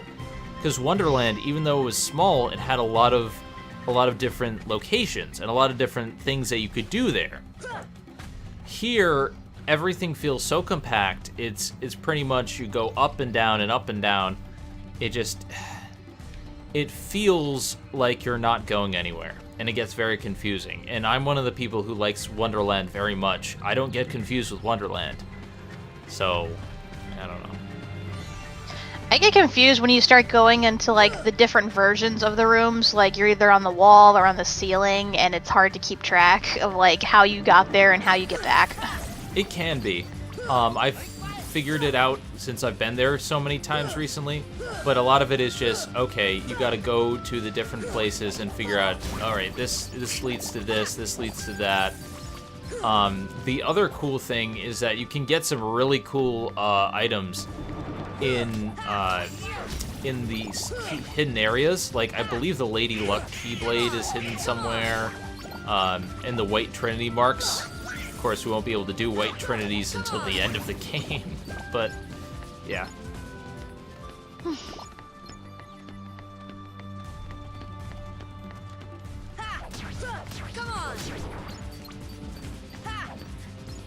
Another funny thing to note, I mentioned earlier the character model that they kept reusing for the guy who had his heart stolen. Well, later on in Traverse Town, when we go back, he becomes the owner of the accessory shop. He's still alive, even though he got his heart stolen. It's so weird. Yeah, he just comes back, and then he's just like, oh hey, I'm the guy who runs the accessory shop, and he doesn't say anything, but he has that blank, vacant expression on his face. I don't know if it's like he got better, or if they reused the character model, or what, because he's they must fine. have. Because then again, it brings up the whole question of what happens when you defeat a Heartless. Do they go back to their regular bodies? Do they become another Heartless? Do their hearts just disappear into oblivion? Like, I mean, you know, stuff. There's some vaguities about it. Some of it is like, I believe by destroying a Heartless you release the heart, but a lot of villains are collecting them for Kingdom Hearts. But we do see people come back from being Heartless, like Sora. So there's vagueness, but there's also vagueness added in later, because once we added nobodies, there's a proper order of disposing them because people come back, and it gets confusing, because it is confusing. I think a lot of it is that not even the people in the game know. And I think it's supposed to be about that mystery of how can we save people. We know that you can restore worlds and people whose world has been lost to darkness, but you know, the people who did the research on the heart were Ansem and some of the other people who are evil now. So in this particular game, we don't know. We haven't gotten many answers. I suppose there's probably going to be more come, you know, the prequels, Birth by Sleep and Dream Drop Distance. Those are ones that I haven't played, but they do explain a lot more in 2. I just haven't gotten to that point yet.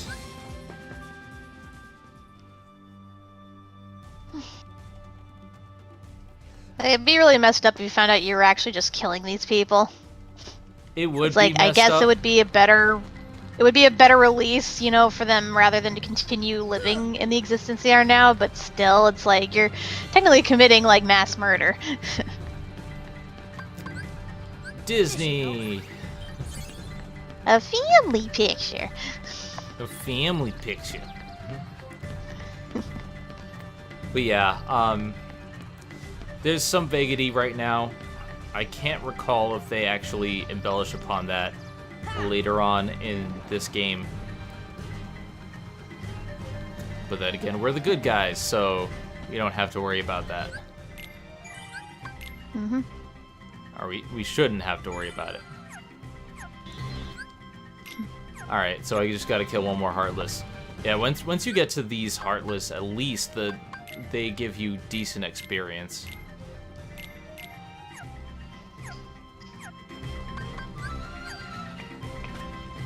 So I'm gonna go down, I'm gonna clear out the areas, I'm gonna save, and then go from there. And yeah, I agree, Rodolphus. A lot of games, no, not Rodolphus, Gabe.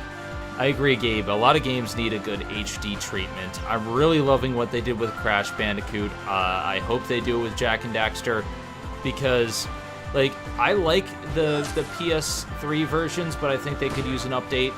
And, oh god, the Vita versions of the Jak and Daxter collection are so bad. I can't wait to talk about this, because, like, legit, they're actually worse than the original games. Like, these were badly ported. Oh, hello. Hello. Start shivering.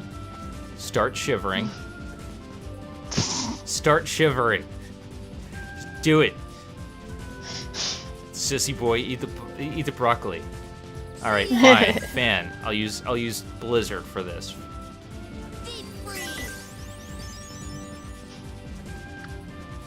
No. Fan. No, don't fall down.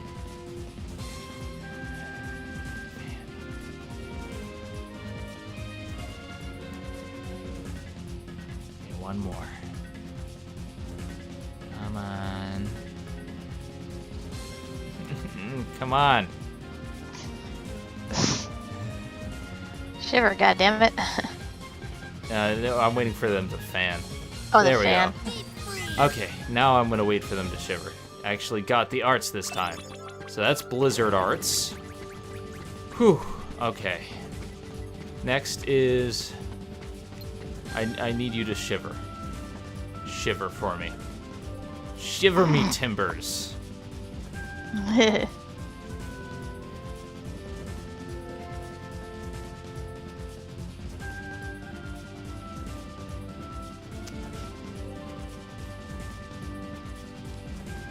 Okay, that's one.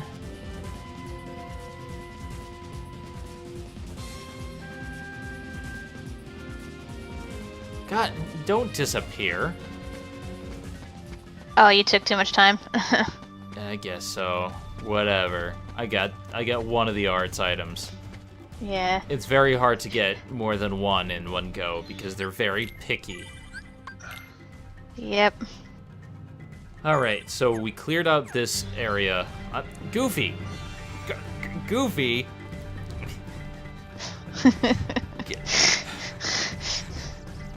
I hate you so much, Goofy. Let me go. Should just switch him out for Tarzan. Pretty sure he would pull that shit. Alright, let's clear out these enemies so that I can actually have a clear path to the boss fight, because the problem with the boss fight is that we on the way to it, if there are enemies, these guys waste their goddamn magic spells. Honestly, if I were you, I would just like run past them. Yeah, but they still use their magic spells, so they waste their MP. Fuckers.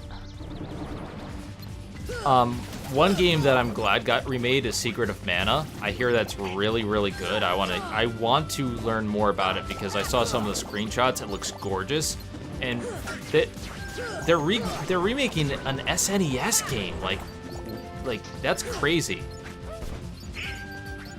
Full HD SNES game. Well, did you hear that they were actually selling like the old SNES like this morning at certain stores? Yeah, like but people were lining up at like 5 a.m. That's if you got the system, because they only have so much supply, and there's scalpers that I bought 10, 20 things of the system just so that they could sell it for an inflated price. That's like happening right now, and it's infuriating. They shouldn't allow that. It should be one console per person. Online they allow it, in stores they don't. Because you can't track it online, as far as I can recall. I mean, yes, if they buy in bulk, but even still, yeah, that is messed up.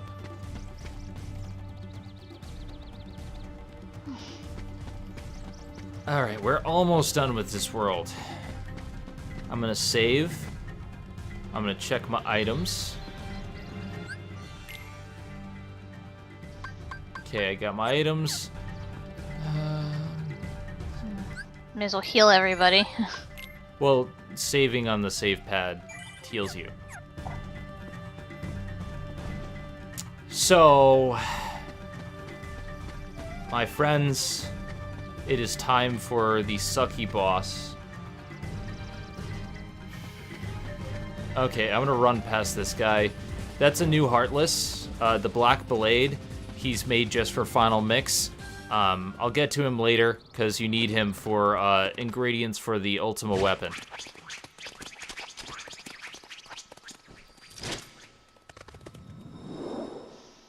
Right now, we're gonna focus on kicking the shit out of Clayton. No! Which should take no time at all. But nope.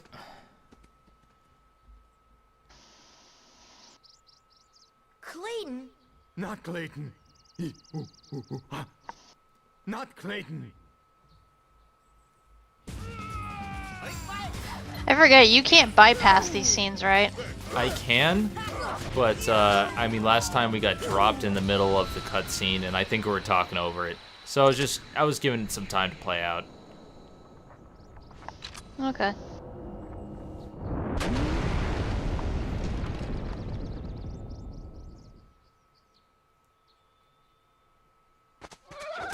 Yeah, he got hit like a motherfucking truck. Like, bam. And that's the thing, like, you can't block that initial shotgun shot. I've tried. You don't have enough time to dodge it. It's infuriating because if I could dodge it, I would. The key here is to focus on the stealth snake for most of the battle, because while Clayton does have that shotgun, you can avoid him if you go far enough away. You can like go into higher areas. This guy has like these powers. He shoots stuff from his chest, and it's annoying. Alright, he's gonna lock up for a minute. I'm going to use this time to get a potion, and I'm gonna use the Thunder spell.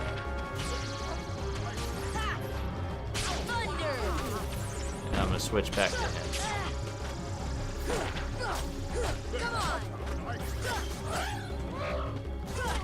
Chameleon's annoying sometimes because his hitbox is weird.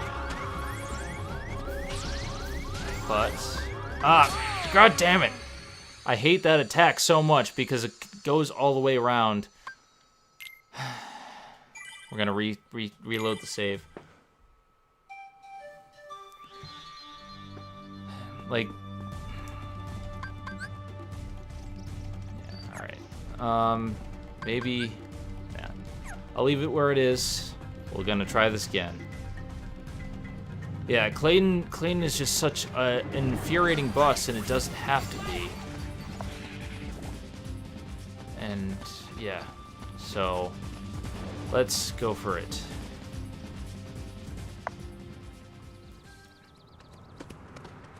All right, I'm gonna skip this.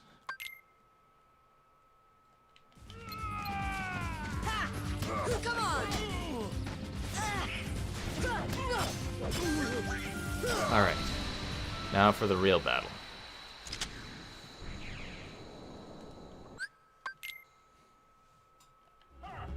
Oh, I hate that so much. Why open a boss battle with an attack that you cannot block? That is infuriating. Mm-hmm. Of course.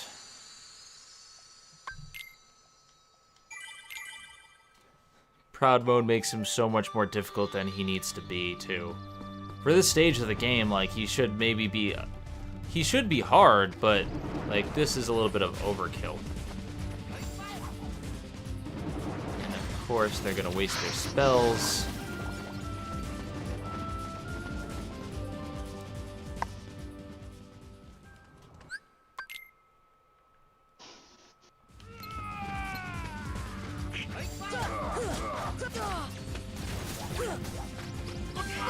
And if you get hit by the Power Wilds in this portion of the game, you know, before the second part of the boss fight, you don't get your health back, and then he automatically hits you with this, so...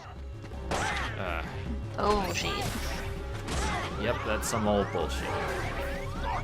But you can escape the battle by doing this. This cliff area right here, they can't get you in, so... I'm just gonna get a potion, I'm gonna wait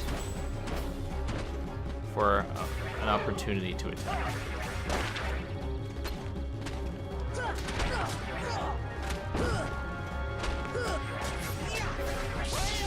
There we go. I'm doing a little bit better this time around. I mean, sometimes you can use that back area if they're preoccupied with other things. Sometimes it works, sometimes it doesn't. It really depends.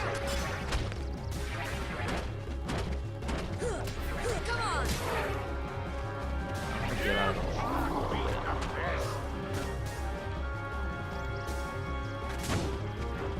I'm gonna use Thunder. Because Thunder can attack from a distance no matter what. Thunder! Thunder! So you just like go on a cliff and just constantly use thunder as long as you can. Yeah, I wish I had brought a Nether with me. But he's almost dead. So I'm gonna come down and I'm gonna do a little bit of fighting. The other good thing of Thunder is that it also hits Clayton too.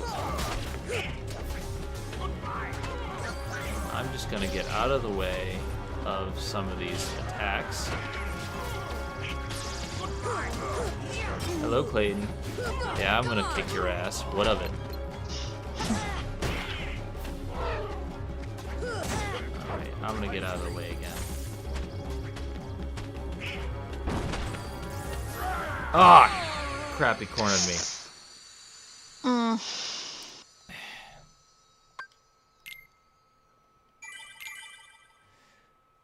Here's what I'm gonna do. I'm gonna change out the Mega Potion with a Mega Ether.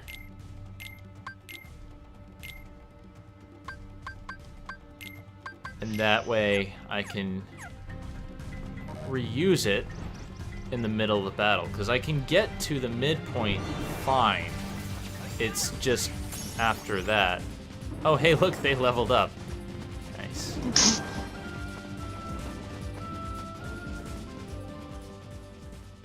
Okay. Attempt number, what is this, 4? I think so.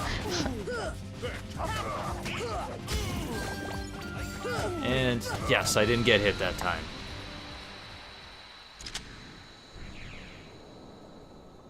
No, I didn't get a Proterra chain on this playthrough.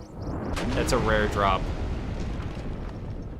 He said, I think you can get one in that chest on top of the tree house. I think.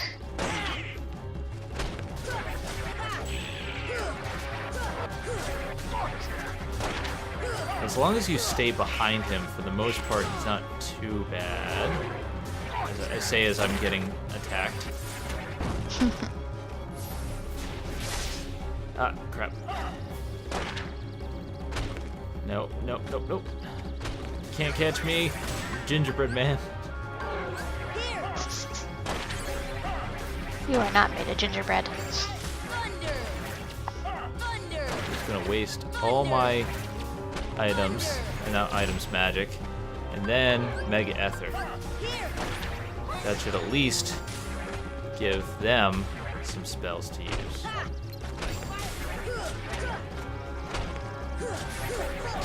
Ah, I hate that attack. Because they corner you, and you're like, okay, well, how was I supposed to dodge that?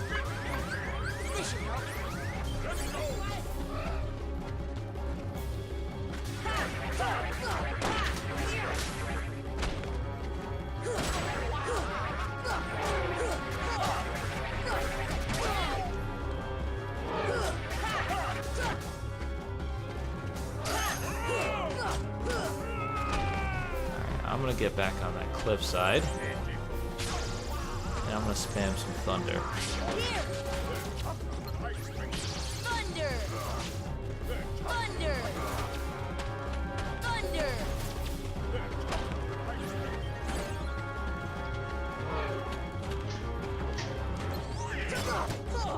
Get away. Get away from me, you bitch! Let's go, beast. You can't attack Clayton without killing the lizard first. No, you can kill him in either fashion, but it's just, I think it's better to go after one or the other. The lizard is the most readily apparent threat because of that eye laser. And I'm gonna use a potion. Alright, this is the final stretch. I'm gonna lock on, try to lock on to one of them. Oh, hey!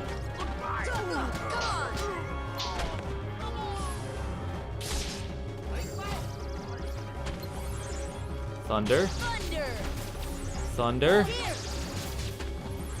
Thundercat. Hi-oh. Oh, come on! I hit you! Like, the...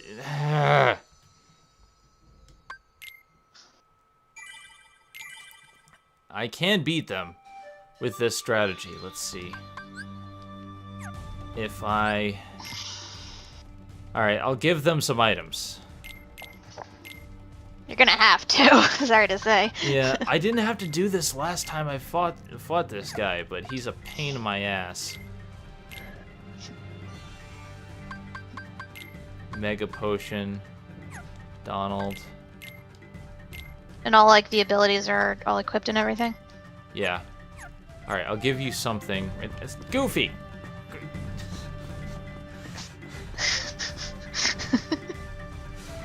Alright. Let's try this one more time.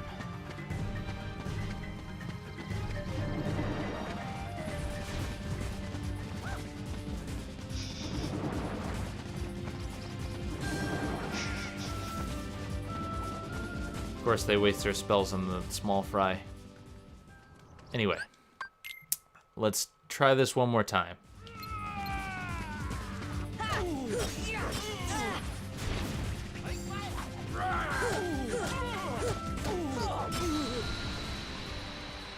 Real fight. Come on. Later, Gabe. Yeah.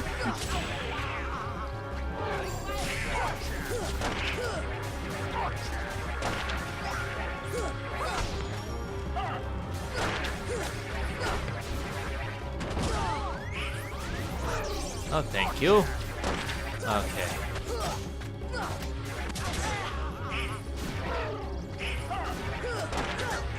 It's a shame you can't lure Clayton up to the vines and kill him the way he died in the movie. But I guess that would be too dark. Yeah, unfortunately, like, you can lure him up there. I've just shown that, but,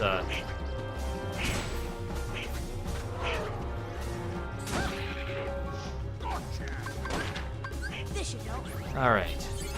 So, how far down are they? They're pretty far down. Might as well... Thunder.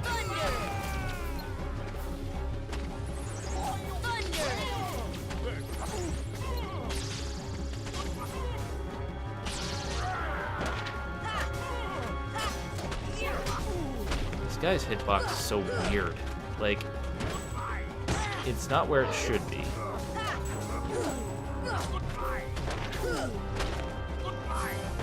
How do I dodge that? I don't know.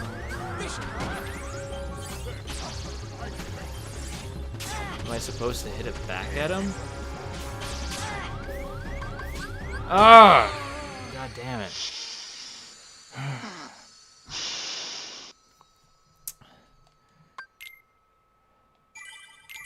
Like, if I do a bit more grinding, it may be easier, but I just don't want to have to do all that grinding because I know I can beat him. I've beaten him at this level before. It's just a matter of having the right equipment.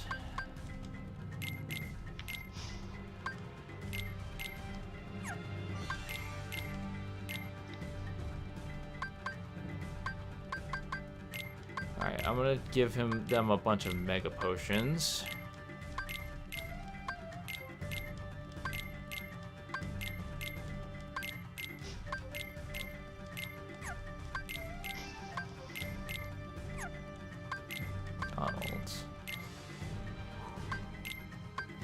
Mega Ether. Shame we can't enable some sort of cheat for this. No, I'm not using cheats. Even if I could, that would, you know, that's my integrity right there. Oh, you can hit the I-beams back? I guess. They're not like an easy target like the Blitzball. Alright, let's do this. Doing this. Good, they didn't waste any of their MP there. Donald, stop wasting your magic.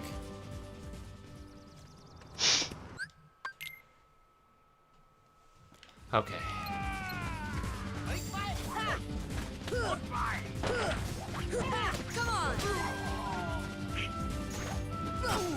Okay, wasn't hit. Good.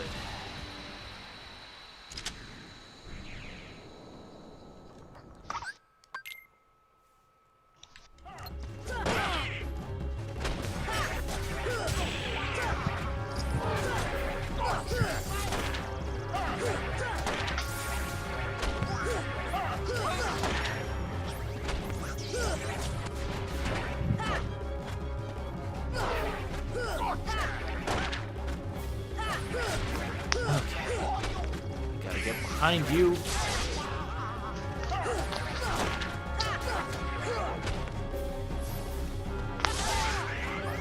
Thank you. Good. And of course, Clayton can use potions. He can refill his health. Not the stealth snake, thank God. Clayton, I'm less worried about.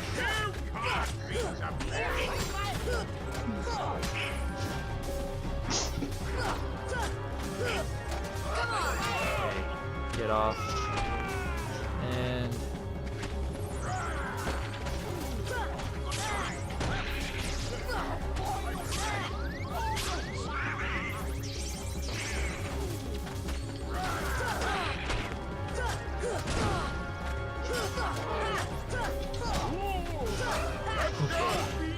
get in there.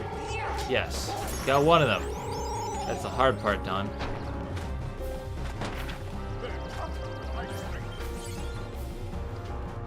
Gonna fill up on my health and go in. Seems the key to this battle was giving them items, which I don't like to do because they tend to waste them, but you know, I guess it works in this battle.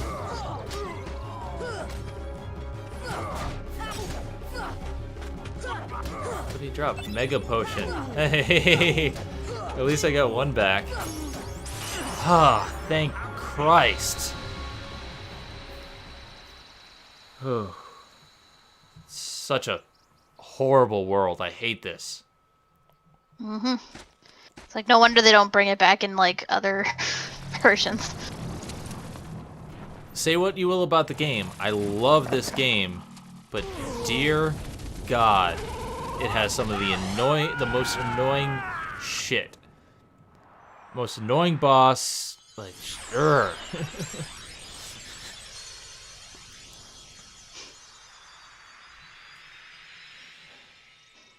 But now I have the heal spell, which would have been useful in this battle.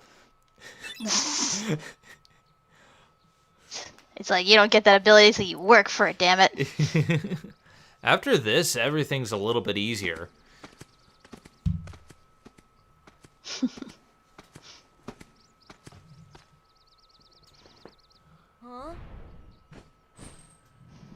And as a reward, we're thrown 500 feet into the air.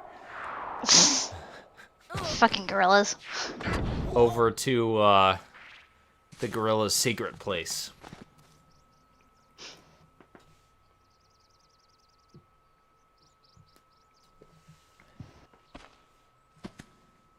You know, as much as it doesn't make sense, I'm glad that you can't fall to your death in this game.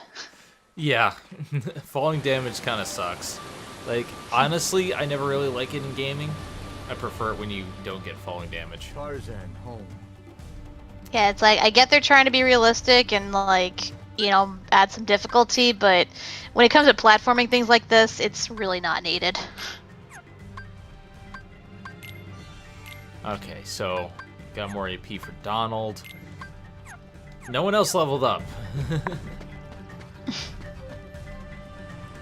I think they did earlier when you were like grinding. Yeah. So the good thing about this area, the boss fight was not really worth it, but this area has so much crap. Like, so much awesome stuff to find in chests. You got Mithril Shard, which we can use later. Well, the other problem is that it's all platforming, but once you get up there, you find awesome stuff. We found Dalmatians number 30, 31, and 32. Got Mithril. And then we're gonna jump on over here. Orichalcum, or Chalchum, whatever you say. It's Orichalcum? Orichalcum. That would make more sense. And then up here, we have more platforming.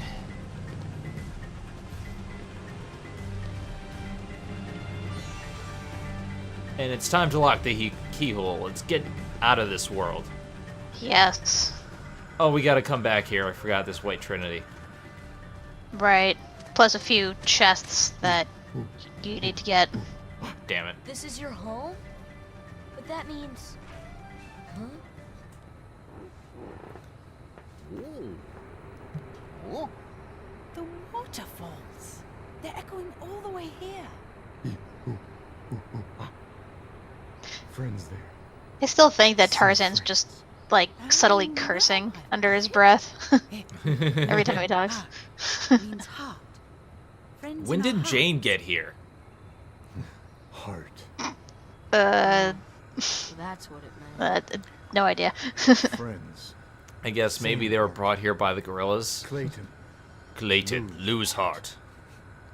No No heart, no see friends. No see friends. No heart. No friends. Sorry about what I said. I'm sorry too. Yeah, all for one, huh? I'd say this part is really beautifully animated. Oh yeah. Like, this makes it worth it, but even still, like, Tarzan is the worst world. And then there's Atlantica, which is closely following it.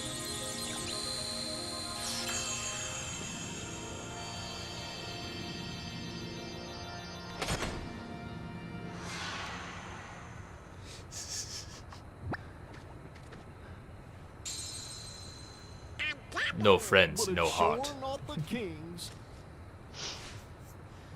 And this part is legitimately Someone funny. has a new admirer. Daisy would kill me. I know, it's like this whole level. They're trying to pair up a duck with a gorilla. Well, if a dog and a dolphin could get along, why not a duck and a gorilla? Because it's weird. Ooh, I love this part. Disney villain meeting. The hunter lured them there. It was his lust for power that was the bait. But it seems the bait was too tasty for his own good. Yeah, he got shot. Hi, Oogie Boogie. instead. We'll be seeing you soon. Hi, Jafar. Weak-hearted fool like him stood no chance against the heartless. But the boy is a problem. He found one of the keyholes. Fear not.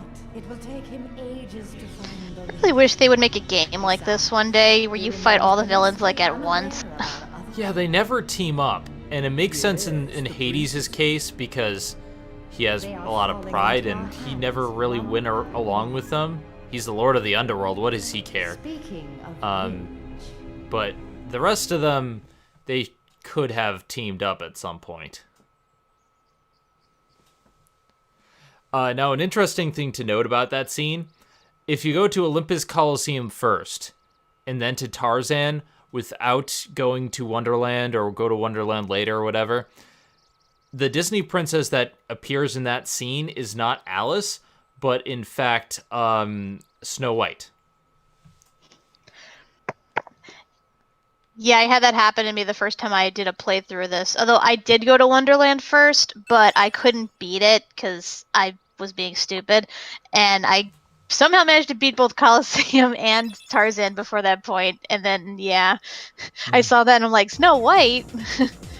And then I played it the second time through and I'm like, Alice? What the hell? Yeah, we just got a trophy, member of the tribe. So yeah, we've got another trophy because we actually sealed a keyhole. Huzzah. And we got a new keychain, which means our keyblade is now better, and we can now do red trinities.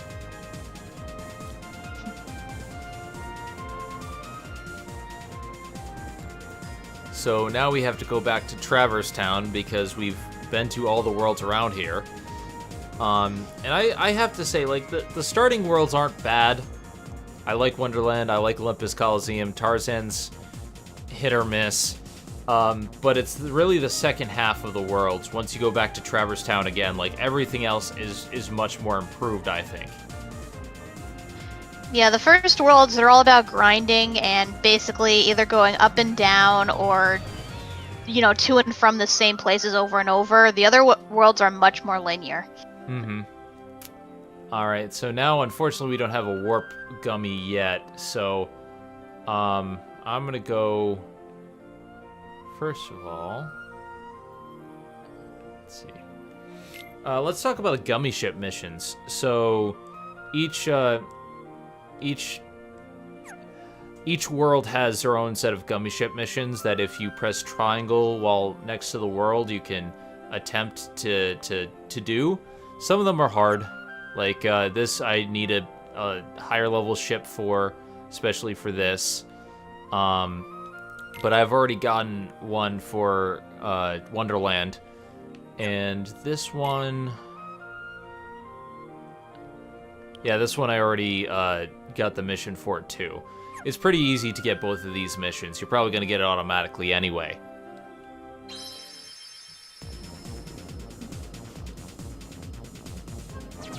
Yeah, but this one, like, with my current weaponry, nah, I'm not going to be able to do it. And unfortunately, I can't outfit ships until the Traverse Town keyhole. Like, this is pitiful. I only have one gun. Honestly, that's all you need. I managed to get through, like, the entire game with just the basic gun. Pretty much. I mean, that's all you really need to get to the world, but you're not going to get a high score. Or ooh, the horror. And you're going to have a hard time with these special blocks. You're gonna have a hard time. You're gonna have a bad time, okay?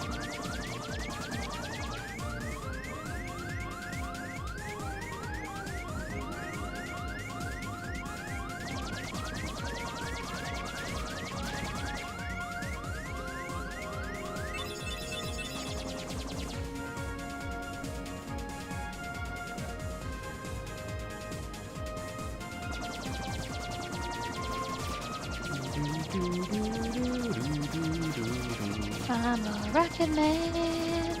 'Cause I'm a rocket man.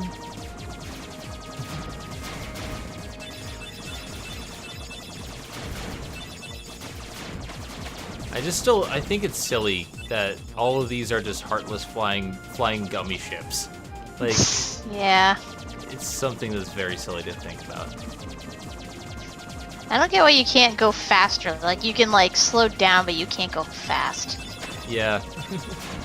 It's like, hey, I can't speed up. I don't have the boost gummy or whatever it's supposed to be. It's like, if I want to plow headlong into an asteroid, I should be able to. Exactly.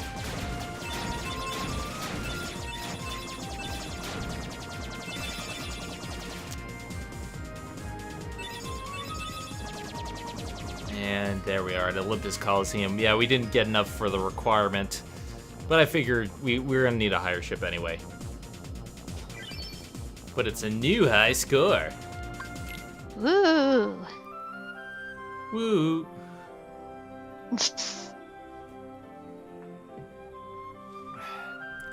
God, that new DuckTales episode was so good. Mm-hmm. Yeah, here I thought it was gonna be another typical character episode, but no, we get plot toward the end. Some good plot. Plot that I somewhat predicted. Yay. I have to applaud them because they did a brilliant... Ah, God, ow. Let's try that again. I have to... God damn it, Zen. It's not my fault, okay? Blame Webby. Anyway, I have to applaud them because they really are going out of their way with the new DuckTales to make it, like, stand out, to make it, like, really, really good, and I'm happy with that. Mm-hmm. Yeah, it's like I'm kind of sad that we didn't get 2 episodes, because I guess we got a little spoiled last week, but I don't know, like, I'm still satisfied with what we did get. I'm extremely satisfied. I think what we did get was great, especially the ending.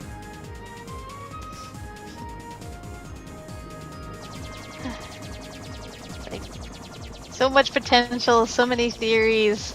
All of the theories. Why does Alex Hirsch have to tease us this much? Why?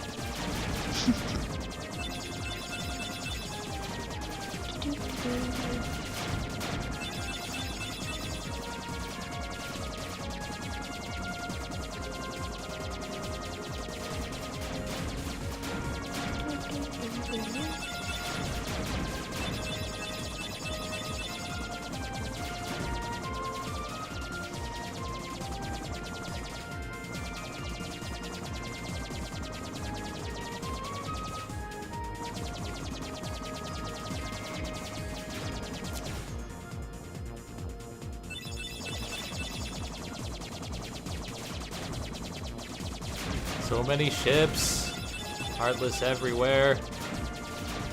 No, it takes so damn long. Ugh. It takes forever. Like, the warp gummy is the absolute best thing about this, because you could skip this bullshit. Come on, appear ships. I know you're coming. Like, you can't see us, you can't see us. New high score, but it's not enough. Alright, we're going to Traverse Town. Yes. That took forever. Let's get the plot back on track. Alright, there's a lot of stuff that we can do now. First things first. Okay, Leon's probably at the underground cavern. So we know where to go with him next.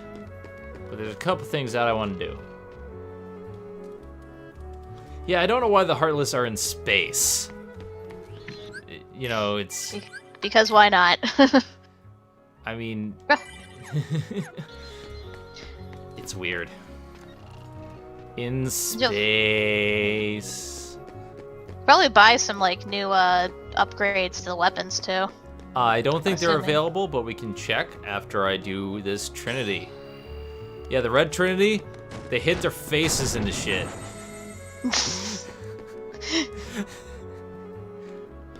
They need a very special power in order to do that. And we got Dalmatians 4, 5, and 6. So, let's see. Right now we have 24 of the puppies. Still a long ways to go. 24 puppies. I gotta have puppies. I remember seeing an article about this woman. She went to a dog pound trying to adopt a dog. She couldn't decide, so she adopted all of them. I'm like, who has the money, the time, and the space for all that? Not to mention the patience. The patience, yeah. There's nothing new to buy, unfortunately. So now we're gonna go do a little bit of training, because we're we're gonna have to face the opposite armor soon. So yeah. And new Heartless, yay! The good thing is that we can level up very quickly in this area. Oh, I forgot to shortcut. Damn it! I need to shortcut here.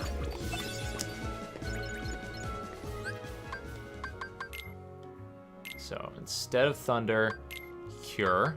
Okay, and also not items, equipment. Jungle King. Heal. There we go. So much better.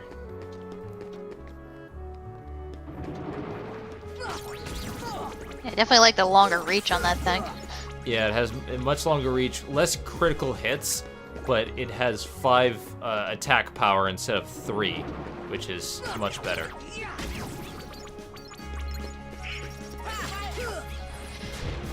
You know, it's so weird, like, you don't really think about it, but whenever you do use, like, different Keyblades, you can they kind of feel different, like, when you're attacking.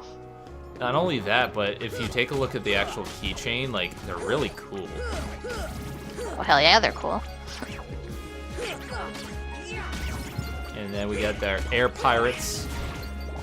Be seeing more of them later on. When we get to Neverland. Come on.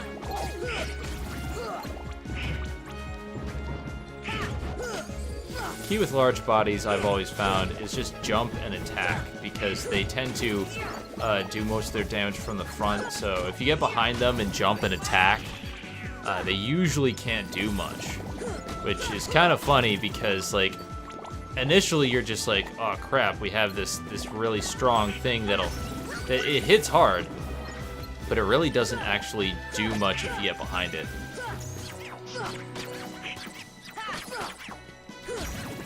Fly, my pretties, fly!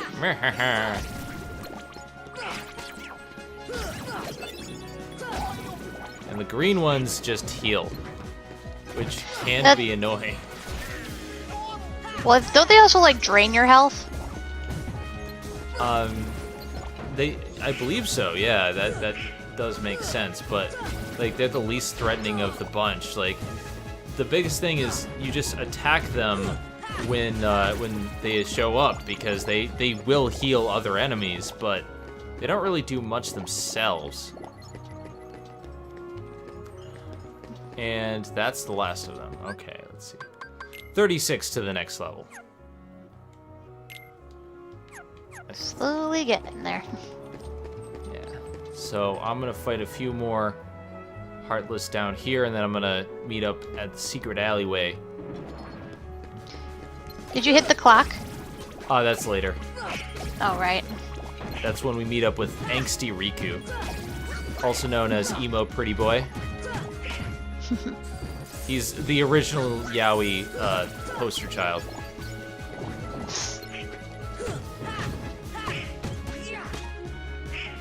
Because this whole reason for being upset is because Sora found new friends. And I'm just like... Like, yeah, how dare you? Part of me understands it because he's young and impressionable, and, like, that's, like, one of the only friends he's known from when he was a child. And that does, like... that does mean a big deal when you're a kid, but yeah, like, for the most part, it's very angsty teenage bullshit. And stop using the items, guys. We're full health. We're full health. Oh yes, good. That's why I wanted to train, because we got combo plus. Sweet. So I'm gonna put that on, actually. That would have helped us in the last battle, come to think of it. A lot of things could have helped you in the last battle. Yeah, I just don't want to have to grind, because I knew I could beat it. A lot of these bosses in Kingdom Hearts 1, like, yeah, you can beat them by grinding, but I prefer to use strategy, because strategy does help out. Like, this is Kingdom Hearts is a very strategic game for the first game in the series. It's very much, you have to be stop and go, rolling around, avoiding enemies and their attacks. It's very strategic, quick hit instead of a combo flashy fighter. Anyway, combo plus. And I don't equip Sonic Blade because I don't find it a very useful ability. I don't either, because you're basically going in one direction, and if you miss, you've used up magic for no reason. Yeah, I also was testing out summons, and I forgot how useless Simba was, because it uses up all your MP, and if there's not enemies around you... I mean, I'm going to show it off for the stream, but it's not very useful. And you can easily do that when you're, like, training with Merlin. Yep. Alright. Oh wow, we've been going for 2 hours. That shows how bad Tarzan is. Because most streams, we've at least completed a world in half the time. Because these aren't very long worlds. Some of them are in depth, and they have a lot that you can do, but they're not long. They're not very bite-sized, but they're... You know, a lot of it is grinding, you know, exploring, seeing the new things that you can do. Tarzan is just... It's padded. It is very padded.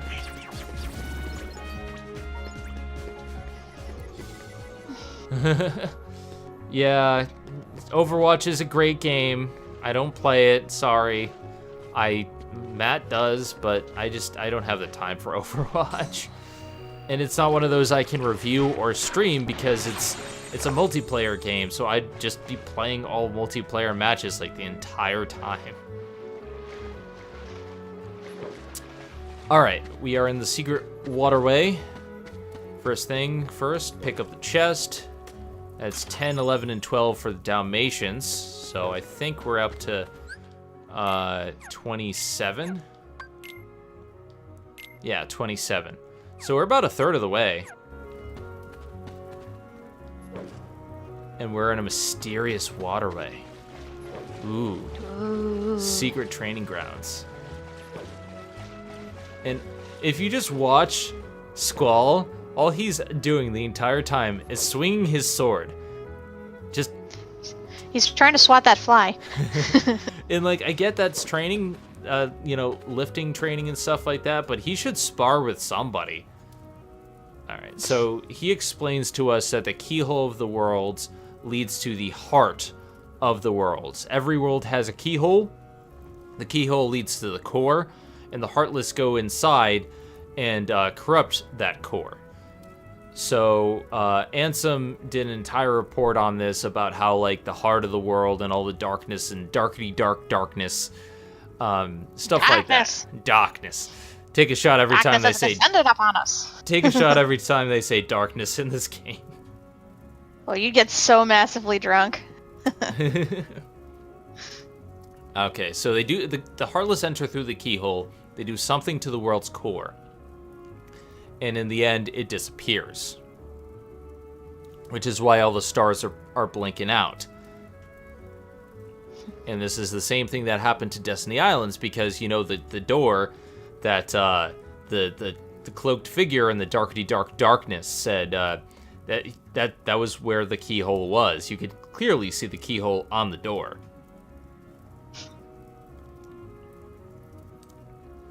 Alright, so he tells us that we gotta see other worlds and lock the keyholes. And we're gonna talk to them again.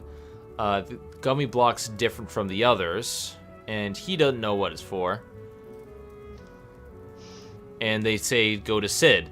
And up to this time, we think Sid is the accessory shop owner. He's not. Sid really isn't the owner, which is weird because you would think that.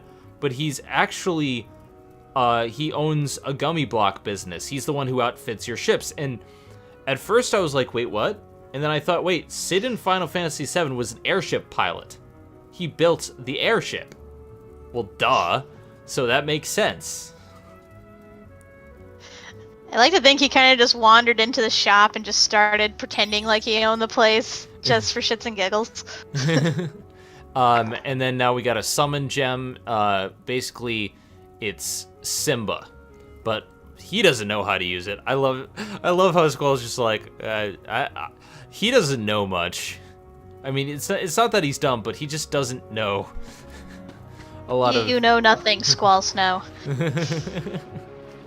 God damn it, Jon Snow.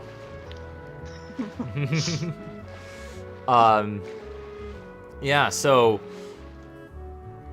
right now we're just kind of just doing random stuff. A lot of the stuff is build up for later. But first things first, we need to go back to the accessory shop and see Sid. Sid Vicious. That would have been cool.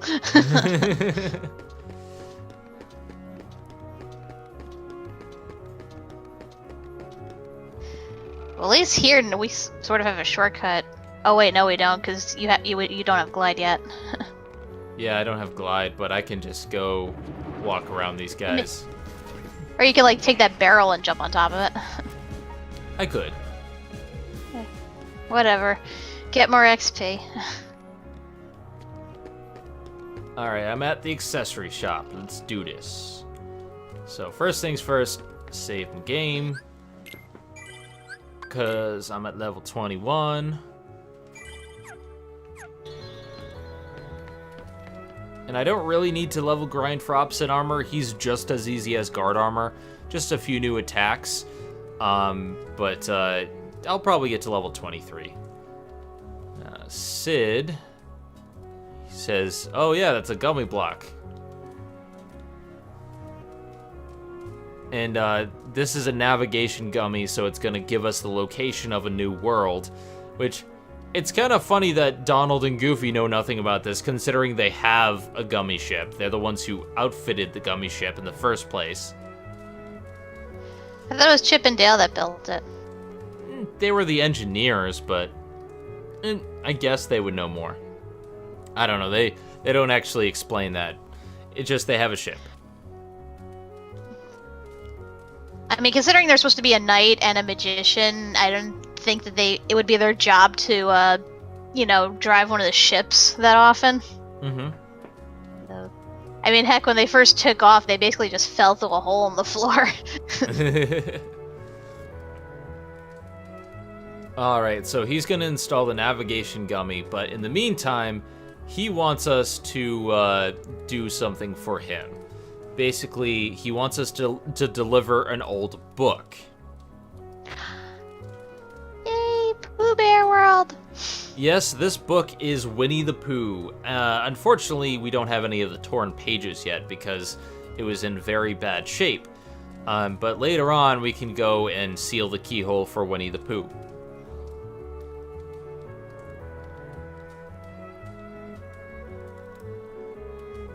So we got to go to the 3rd district, and now there was a bell, and the bell's ringing at the Gizmo shop. Go check it out, but deliver that book first. So, yeah, we can't go to the bell just yet. Okay, got the book. And I know I save a lot, but it is my experience, especially in the stream, that I found. Oh, hey Malik, thanks for the subscription.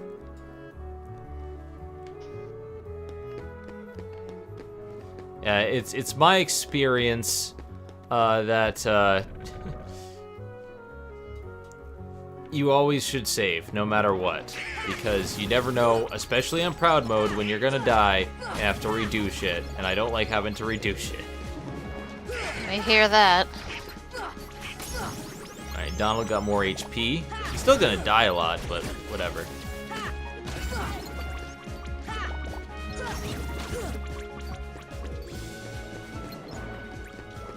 Alright, this part of the Gizmo shop kind of sucks because... not Gizmo shop, 3rd district, because when you fight off against all these air pirates at once, they can be a massive pain. At least we have the cure spell. Cure is always fun.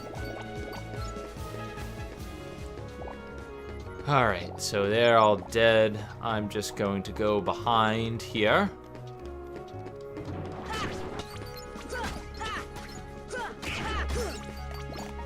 got a high potion. Nice.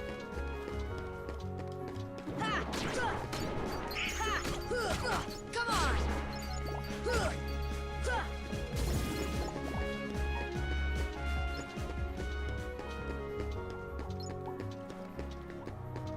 Alright, so here's Merlin's shop.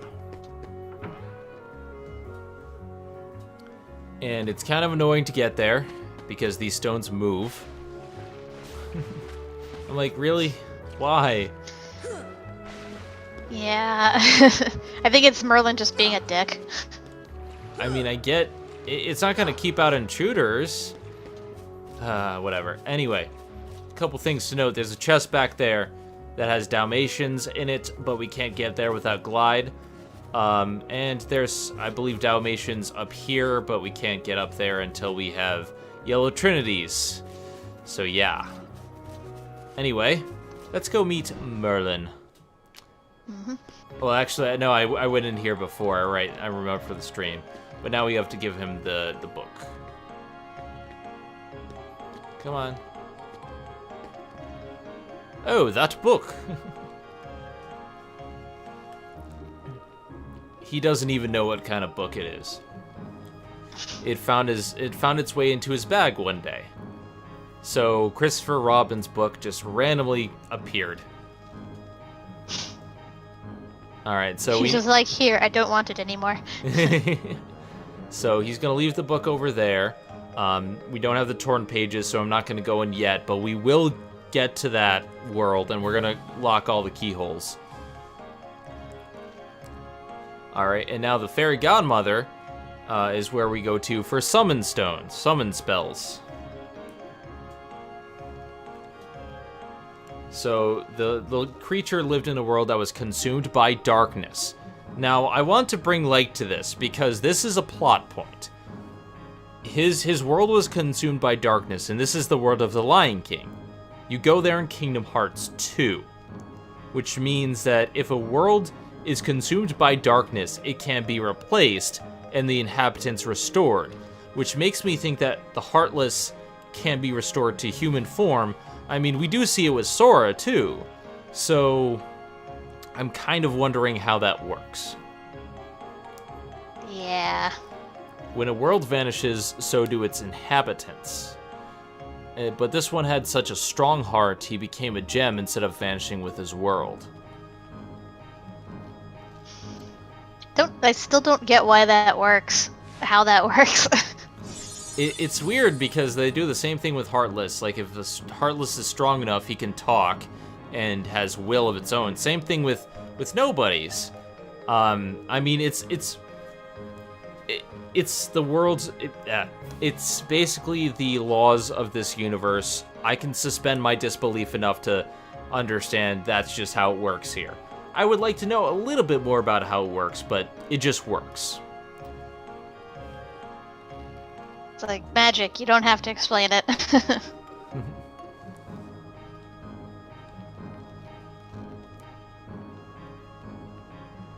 By the way, I just thought of a fun game you could do, considering that they are constantly talking about darkness in this game. Replace the word darkness with Charlie Murphy, and it makes the lines so much funnier. All right. This world was consumed by Charlie Murphy. This world was consumed by the Murphy boys. All right, so we got one more Trinity. Let's see. I want to check on my Trinities here. 10 out of 17 blue. We're gonna get one more red in this world, so we're close to that.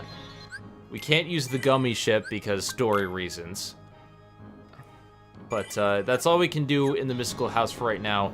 Merlin will let you train with magic, but I know how to use magic, and I don't want to practice using the summon spell. I'll summon it in battle just to show you guys, but for the most part, it's not very special. I mean, honestly, you can just, like, you know, once you get all the summons, just go to Merlin's practice room and just, you know, keep summoning them in a row. Yeah. That's pretty much what I ended up doing. And now it is time to see an old friend. Mm-hmm. There you Here are. comes the emo-ness. What's going on? Riku! I love Sora's reaction to Hey, this. hey, cut it out. I'm He's not just like, dreaming, I'm not dreaming, right? right? Are you real? I hope not.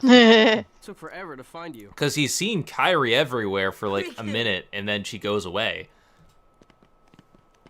Wait a second, where's Kairi? Isn't she with you? Are you real? Show me your mouth. Well, don't worry. I have no I'm sure she mouth made and it I off must the island, scream. too. We're finally free. Hey, she might even be looking for us now. We'll all be together again And soon. Riku's just like, yeah, it'll be the Don't three of worry. us. It'll be fine. Just leave Just leave everything to me. And he wants to be the hero. He was probably still manipulated by Ansem. But yeah, he's kind of jealous of Sora because he has the Keyblade. Sora, And Riku has a Keyblade too, but it's I've not been the looking for same. you, and Kairi too, with their help. Yeah, he's like one of those friends where, you know, he's like naturally gifted and, you know, he's tries to be supportive of his one friend who's not as gifted, but then once the other person becomes better at something than he is, suddenly all the jealousy comes out. Oh, and guess Pretty what? much. It's like, Sora's the Keyblade I know, it's master. like, dude, you're a dick. Riku is, he's so talented, like, So this is called it a takes forever just to beat him at anything. But, Hey, give it yeah, back. like, whenever he doesn't get his way, he starts going apeshit. catch. Whoa. Okay, so How you're did you coming get with that? us, right? We've got this That leads awesome back to my rocket. theory that he Wait was till you originally see it. supposed to have the Keyblade, because how else would he be able to to hold the Oh, Keyblade? come on, he's my friend. I don't care. Oh, he's Because they gone. do say the Keyblade chooses its wielder. Whenever Riku's around in this game, he's Nice the only one going. who's able to snag the Keyblade away. Oh well, at least he's okay.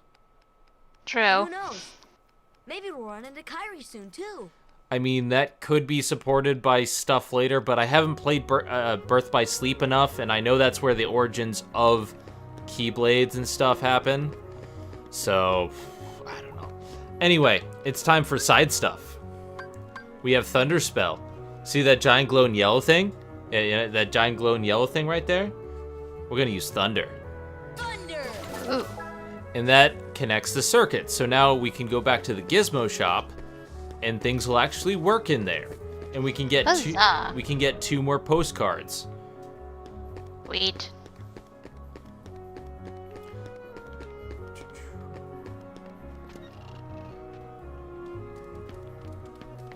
First of all, save again. All right, we have to go back to the 3rd district for a second, because we're supposed to meet up in that old house. Because that continues up on the plot point from before.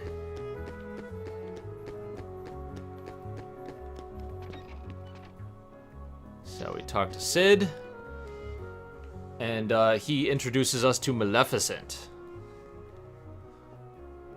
I hear she's in town. I wonder, how can she just stroll around in town? How do they know she's in town, and why is nobody panicking about this? And he's like, a witch, man. She's a witch. Like, I know she's evil and all shit, but we don't care. A witch, a witch. She's the reason this town is full of heartless. Don't take her lightly. It's time for voice acting, guys. We lost our world thanks to her. And now I'm emo. I've changed my name to Leon.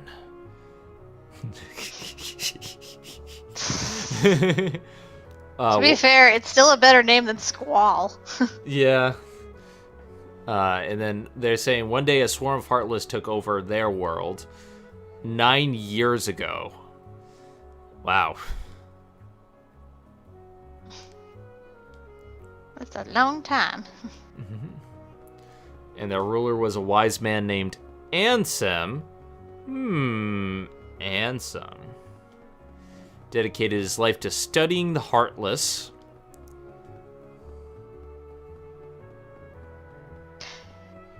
Why is Donald tapping his foot impatiently like he's pissed off? That's Donald in a nutshell, though. True. And his report should tell us how to get rid of the Heartless, but it was scattered to many different worlds. And of course, Maleficent has most of the pages. You won't get a lot of the pages until you get to Hollow Bastion. You see? Oh, hi, Maleficent. You're just outside. We're just talking about While you. you toiled away trying to find your dear friend, he quite simply replaced you with some new companions. Evidently, now he values them far more than he does you. You're better off without that wretched boy. How dare he make new friends? Come with me. I'll help you find what you're searching for. At least the character models have gotten so great in this version. Like the close-up, I'm like, oh, that's pretty. You can even see like how blue his eyes is. Navigation gummies installed. Threw in a warp gummy. Yeah. Thank God.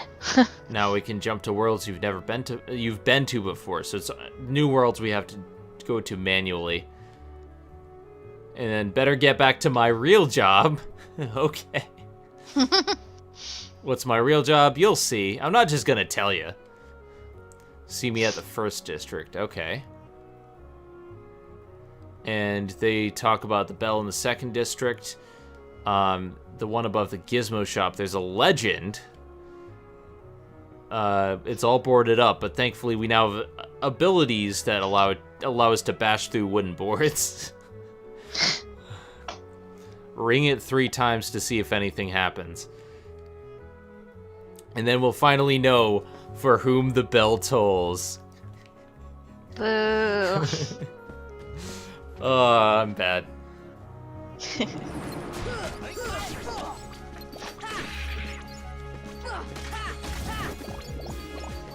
Alright, so I'm gonna defeat these Heartless, and then we're gonna go to the Gizmo shop.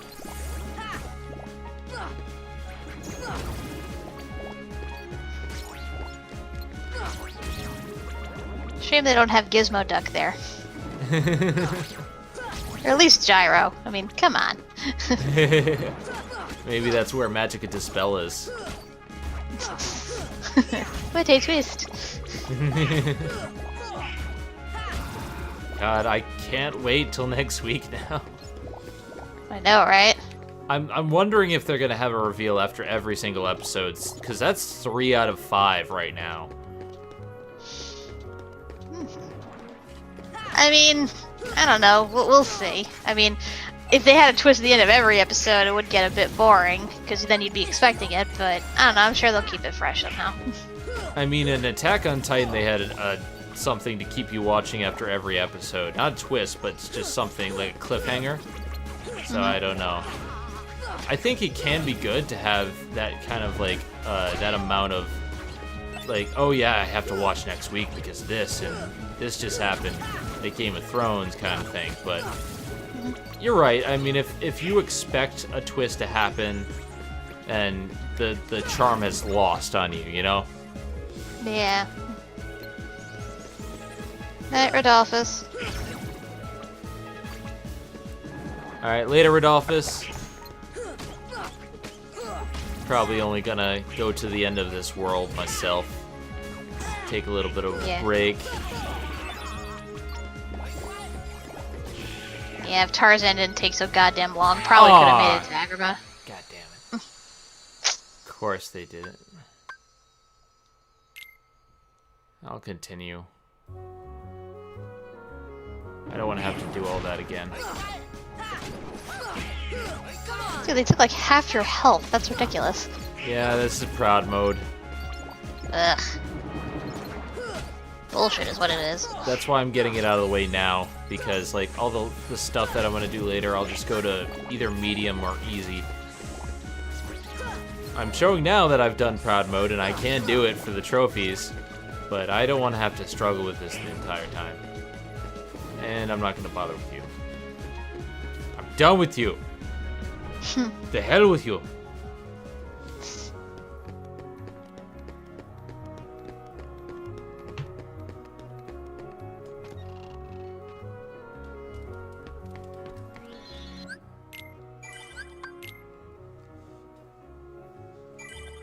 Okay. So we're gonna go to the Gizmo. Oh wait, before I go to the Gizmo shop, I forgot to showcase this. So yeah, guy who had his heart, you know, taken out. That's him. That's the guy. You're looking very alive right now, buddy. I told you he got better. I got better. I was only heartless for a little bit. I feel happy. Happy.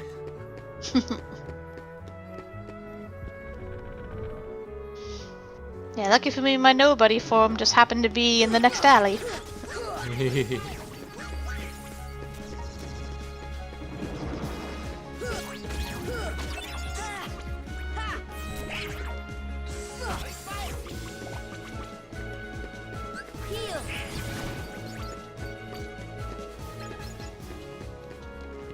Just gonna keep rolling.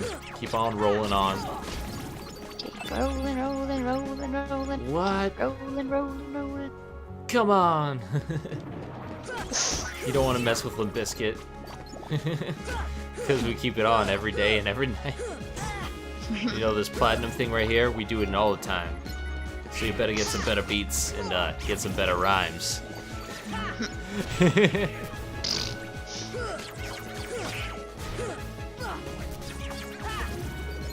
Yeah, I like Limp Bizkit. What of it?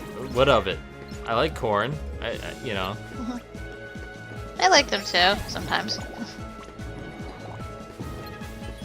They can be good. They're not always good, but they can be. Like, I think ICP can be good. Doesn't mean I'm a juggalo, but I think your enjoyment of a medium... Ah, crap, you got healed. Your enjoyment of something should not impact somebody else's hatred of something. So if you don't like ICP, that is perfectly fine. I don't... You know, you do you. You do you, buddy. I don't care. I love the things I love unabashedly. I love Kingdom Hearts. Is there problems? Yeah. I've been bitching a lot about it recently. But... Ah, grr. Continue. Yeah, I bitch about Kingdom Hearts a lot, but I love it. It's my jam. You know, there's problems. I don't care. It's just my jam. You know, my gym jams. Yep. I love Too Fast, Too Furious. Is it a perfect film? Hell no. But it is dumb fun. Pure dumb fun. Kind of like Good Burger. That is some dumb fun right there. Oh, yeah. Abe Pagoda? Oh, yeah. I don't know. Abe Pagoda can be good in the right context. Oh, he's always good. He made that film much better than it has any right to be. Then again, Keenan and Kel make anything better. I don't care if some of the dialogue is just annoying. I love the Good Burger sketch, and I love what they do with like the giant, like climbing into the giant straw and like the giant burger, and it is one of those things where he's too dumb to function, and yet somehow it works. It doesn't often work like that, you know? Mm-hmm.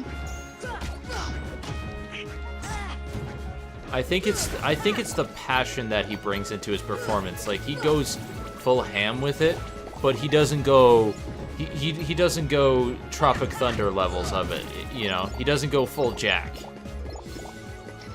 Yeah, he doesn't go Chris Hemsworth from Ghostbusters. You really don't like that movie. You really don't like that movie. It's not that I don't like it, it's just him particular in that. It's like he's such a good actor, he's so charming, and he's just wasted horribly in that film. He makes it so much worse than it needs to be. Yeah, there are jokes that I do like. Like, I like the glasses joke, where he doesn't have frames and he puts his fingers through it. I'm like, wait, what? When I first saw that, I'm like, oh. But yeah, like, he doesn't get a lot of good things to do. I think Ghostbusters is a pretty decent film. It's been polarizing, I know, and it's humor that not everybody is going to like. But then again, you could say that about the first Ghostbusters. It's a great film, but I don't think everyone's gonna like the humor in it because it's set to a certain time frame, you know? Alright, we just got 2 postcards.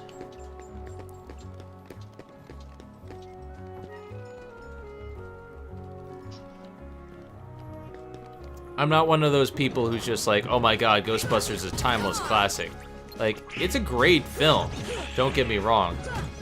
But, like, it's still dated. It doesn't treat its female characters very well at all. It has some jokes that don't mean anything. And one of the characters is just a dick the entire film. Yeah. But the thing is, despite that, I like it. And I think a lot of people do like it because of the charm and wit that's present in it. And I think the same can be said of the new Ghostbusters. It's not always on form, but when it does try to hit the right notes, like during the action scenes, it goes great. It's like, where is this the rest of the film? You know? Agreed. That was one of the parts I did enjoy.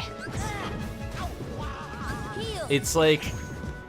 I just think they should have left out all the improv. I think that's what ruined a lot of it. Well, I think that they thought that they had to do improv because the original did improv, and that's the problem. It's like they tried to adhere too much to the original. It's a property that people would have bitched if it was the same as the original, if they didn't do the same thing as the original. They tried to have a middle ground, and unfortunately, I think they shouldn't have done that. I think they should have just gone one way or the other, probably cut out the improv, and just make a decent film. But that's the problem when you remake something like that. You're always going to be compared to the original, especially with Ghostbusters, especially with a property like that. It's something that you can't avoid, especially with something that big. Mm-hmm. Let me say. It's like it's almost like they were they're like, we don't want to pay money for script writers, so let's just have everyone improvise everything and we'll construct something out of it.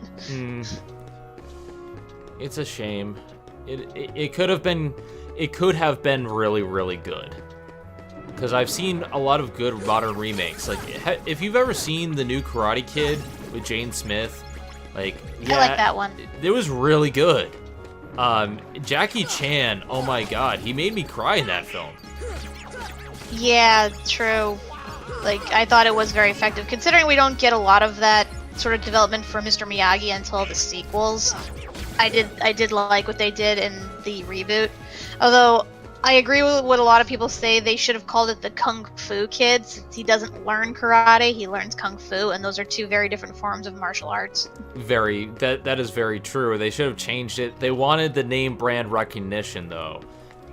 Unfortunately... Even if it made no sense. Yeah, even if it makes no sense. That's the unfortunate part. But, it's a great film. I think it's actually in some ways better than the originals, because... while Pat Morita is amazing, the Cobra Kai dojo, oh my god, that is so over the top and cheesy and ridiculous. Mm-hmm. Like, karate dojos aren't like that in the real world. And it's way better than the next Karate Kid. God, definitely. At least we don't have ninjas, like, bungee jumping from the ceiling. Like, what the hell is up with that movie? I'm laughing just thinking about the next Karate Kid.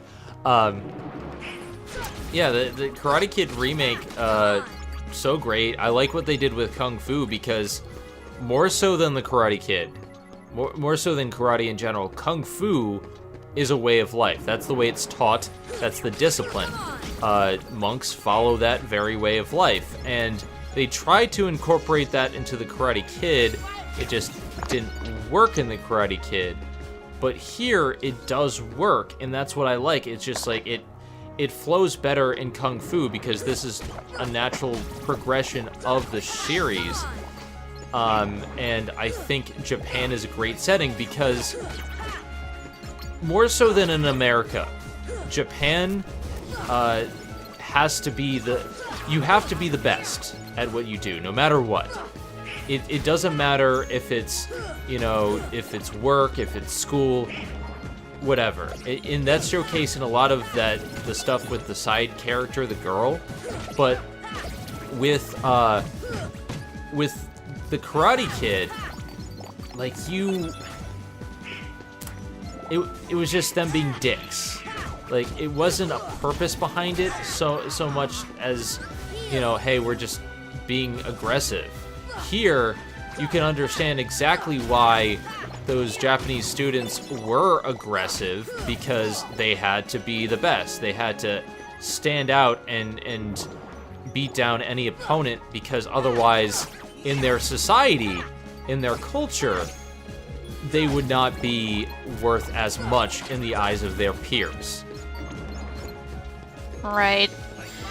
Well, yeah, definitely. I am glad of that upgrade, because, like, the bullies in the original Karate Kid basically follow the trope of every single bully, like bully character from like the 80s and 90s, in that they're dicks for the sake of being dicks, and they're done in such a one-dimensional, over-the-top way. It's like they don't even really exist. They're not just even people. They're characters like right out of a comic book. Yeah.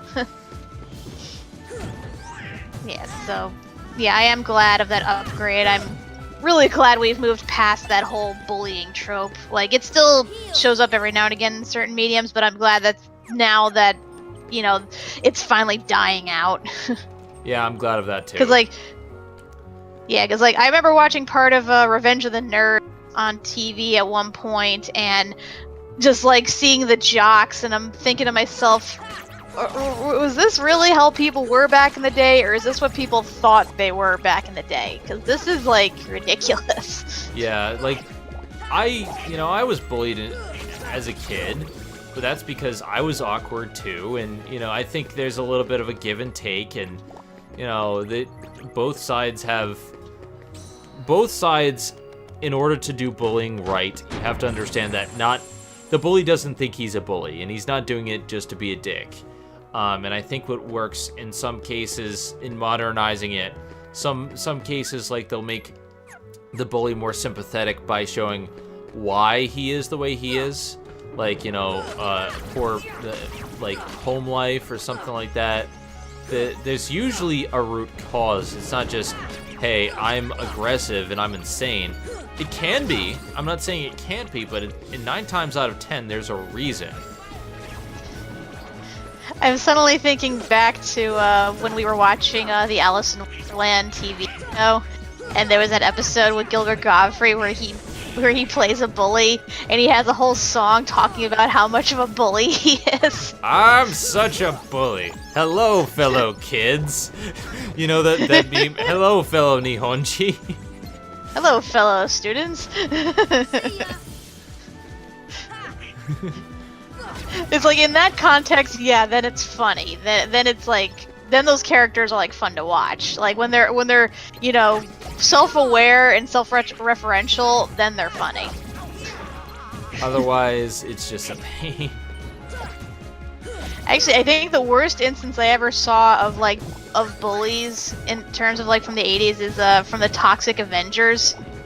They were bullying the guy who becomes a Toxic Avenger so hard they actively murder him and act like it was all a big joke. Oh, okay. Yeah, they freaking run him over and then back over his head and crush it, and they're laughing like they just gave him a wedgie. I'm like, wow, this is absolutely horrible. This is the absolute worst, worst bullies by far that I've ever seen in the medium. And this is a superhero. Granted, not the best superhero, but this is a superhero. It's I know this is supposed to be the whole, nerd underdog and everything, and supposed to sort of be a revenge thing, but dear God, did they take it far. Holy shit. Yeah, wow. Wow.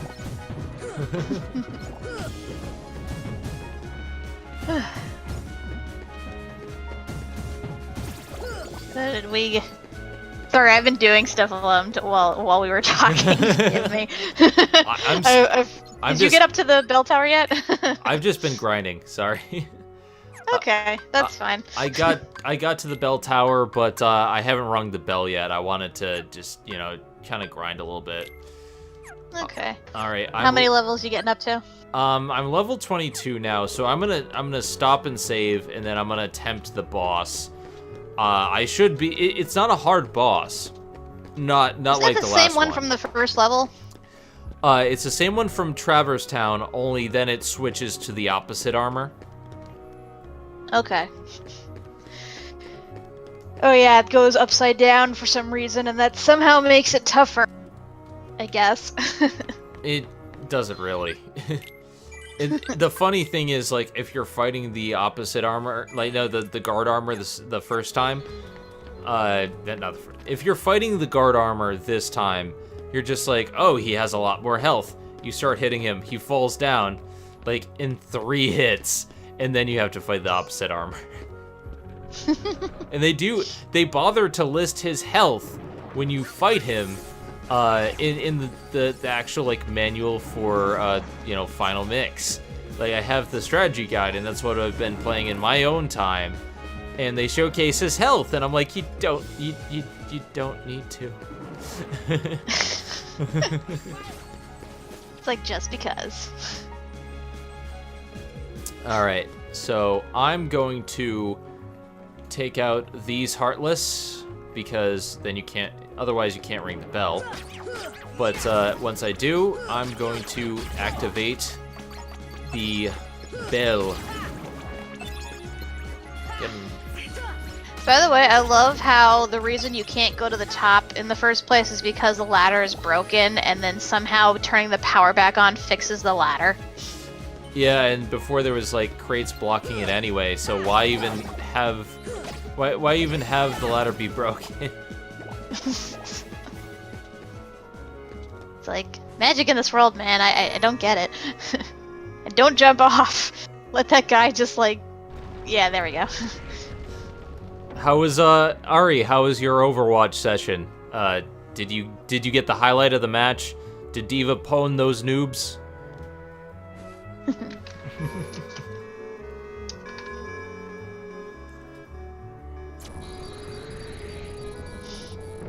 Alright, one more pull.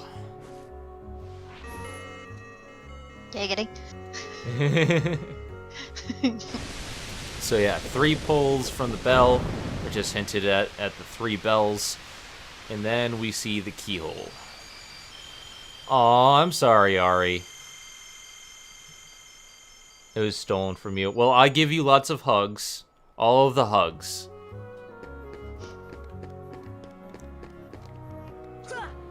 Alright, it's time to beat up a giant sack of armor. You're all healed, got your items and everything? Yes, I'm all prepared. But I Huzzah. should not need them. Fingers crossed. But I should not need them. I didn't need them when I fought them earlier today. He's pretty simple for the most part. Like, his health goes down pretty quickly. I don't like these colors. It makes him look more goofy than he really should be. Yeah, the recolor I don't think works on him. I think it works on the stealth sneak and some of the other characters. They made the soldier more gray. It's kind of weird. But yeah, like, he just goes upside down.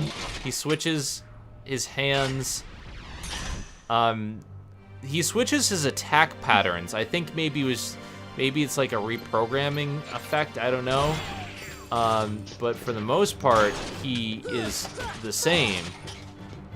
He does these new, like, area of effect attacks, and he does split into 2 and does this thing where he rotates his arms, but it's not that bad. I just don't understand the mentality. It's like, oh, I can't defeat you standing upright, so I'm gonna go upside down. That'll make me way more powerful. It's like, thank God he floats, otherwise it would make even less sense. Oh, they float. They all float. Oh my Like, god. now I'm gonna attack you with my ass. The new It movie. Oh my god. So good. So good. Say better or worse than the original? So much better. I've only seen the opening clip, like with the sewer drain scene. That scene was pretty fucking brutal. Oh yeah. And like some people are saying, oh, he's too funny. I'm like, he's supposed to be funny. He's a clown. Yeah, it's like, have you guys seen Tim Curry in the first movie? And then and then some people are complaining that he was too scary to the kid in the beginning. I'm like, he's not trying. He's toying with the kid. Like, he wants him to be afraid. That's the whole point.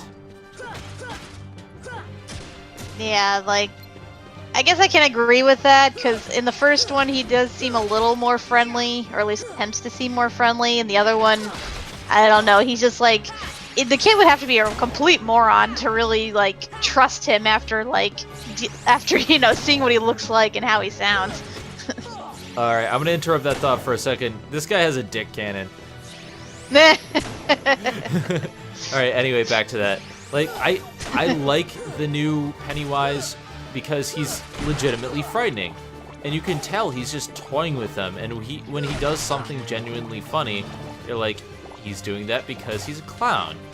I think this does so much better because it really emphasizes the fear aspect, but also, like, you can really understand why these kids aren't saying anything, because this town is fucked up.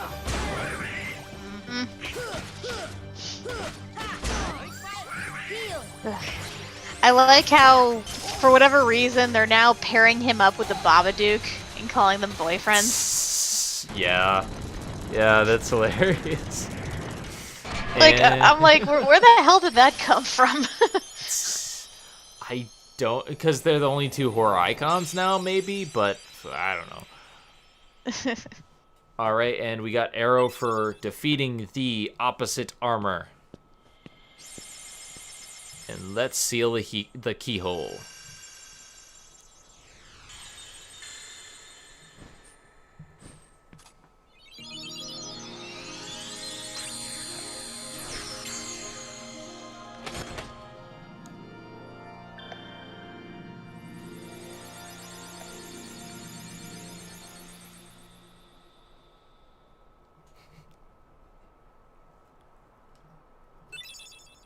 And we got another Navi G piece.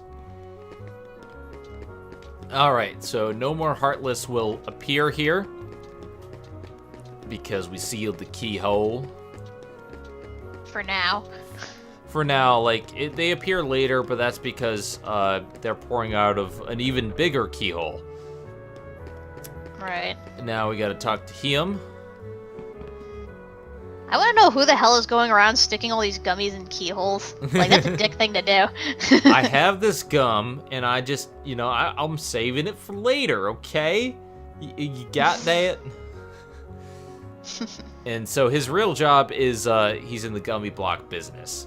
And he says he'll give me a big discount, but let's see. First of all, he's going to install that Navi G piece. I need to find the mate to it. Let's see. Now, here you can buy gummy stuff from him. Like, there's a lot of cool things that you can buy. I'll worry about that next time, because I want to do some of the blueprint missions and stuff like that. But there's a couple things that we can do. First, I want to save.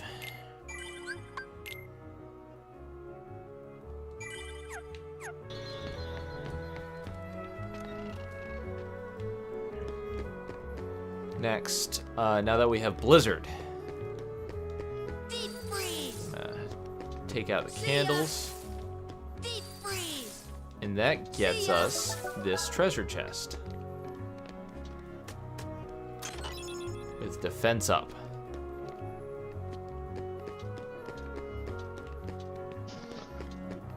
Let's see if they have anything new in the accessory shop. I mean, item shop, rather. Nope, nothing new.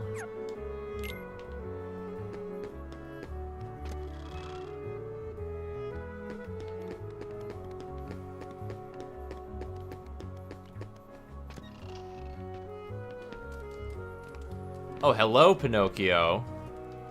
Where the hell did you come from? I have no idea. If it isn't Pinocchio. Oh, hi, Jiminy. What in the world are you doing down here? Playing hide and seek. I just don't believe it. And here I was, up all night just worried sick about you. Why, of all the Pinocchio?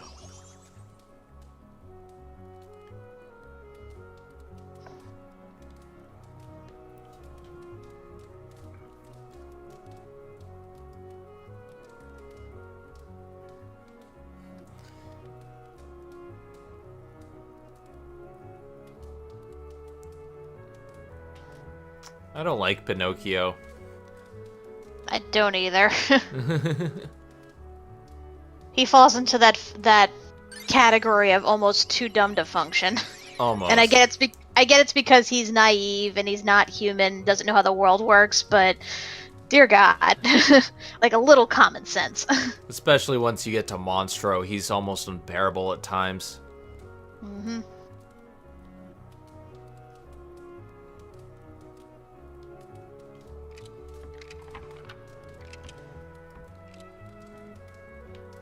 So yeah, that's an added scene there. It doesn't really do much because you're gonna see him later anyway. But I think this is a good time to stop our session. I'm probably gonna be streaming a little bit later, but I need to rest a little bit. Thank you everyone who showed up to the stream. Thank you Rodolphus, Gabe, Max, Ari, anyone else I'm forgetting to mention. Thank you guys so much for showing up to the stream. Tell your friends, tell everybody, you know, I'm going to be streaming regularly, trying to do so on the weekends, and a little bit during the week if I have the time. But yeah, I want to start doing this a lot more. We had a little bit of problems last stream, but this stream has been buttery smooth. I'm very happy, aside from the fact that Tarzan sucked.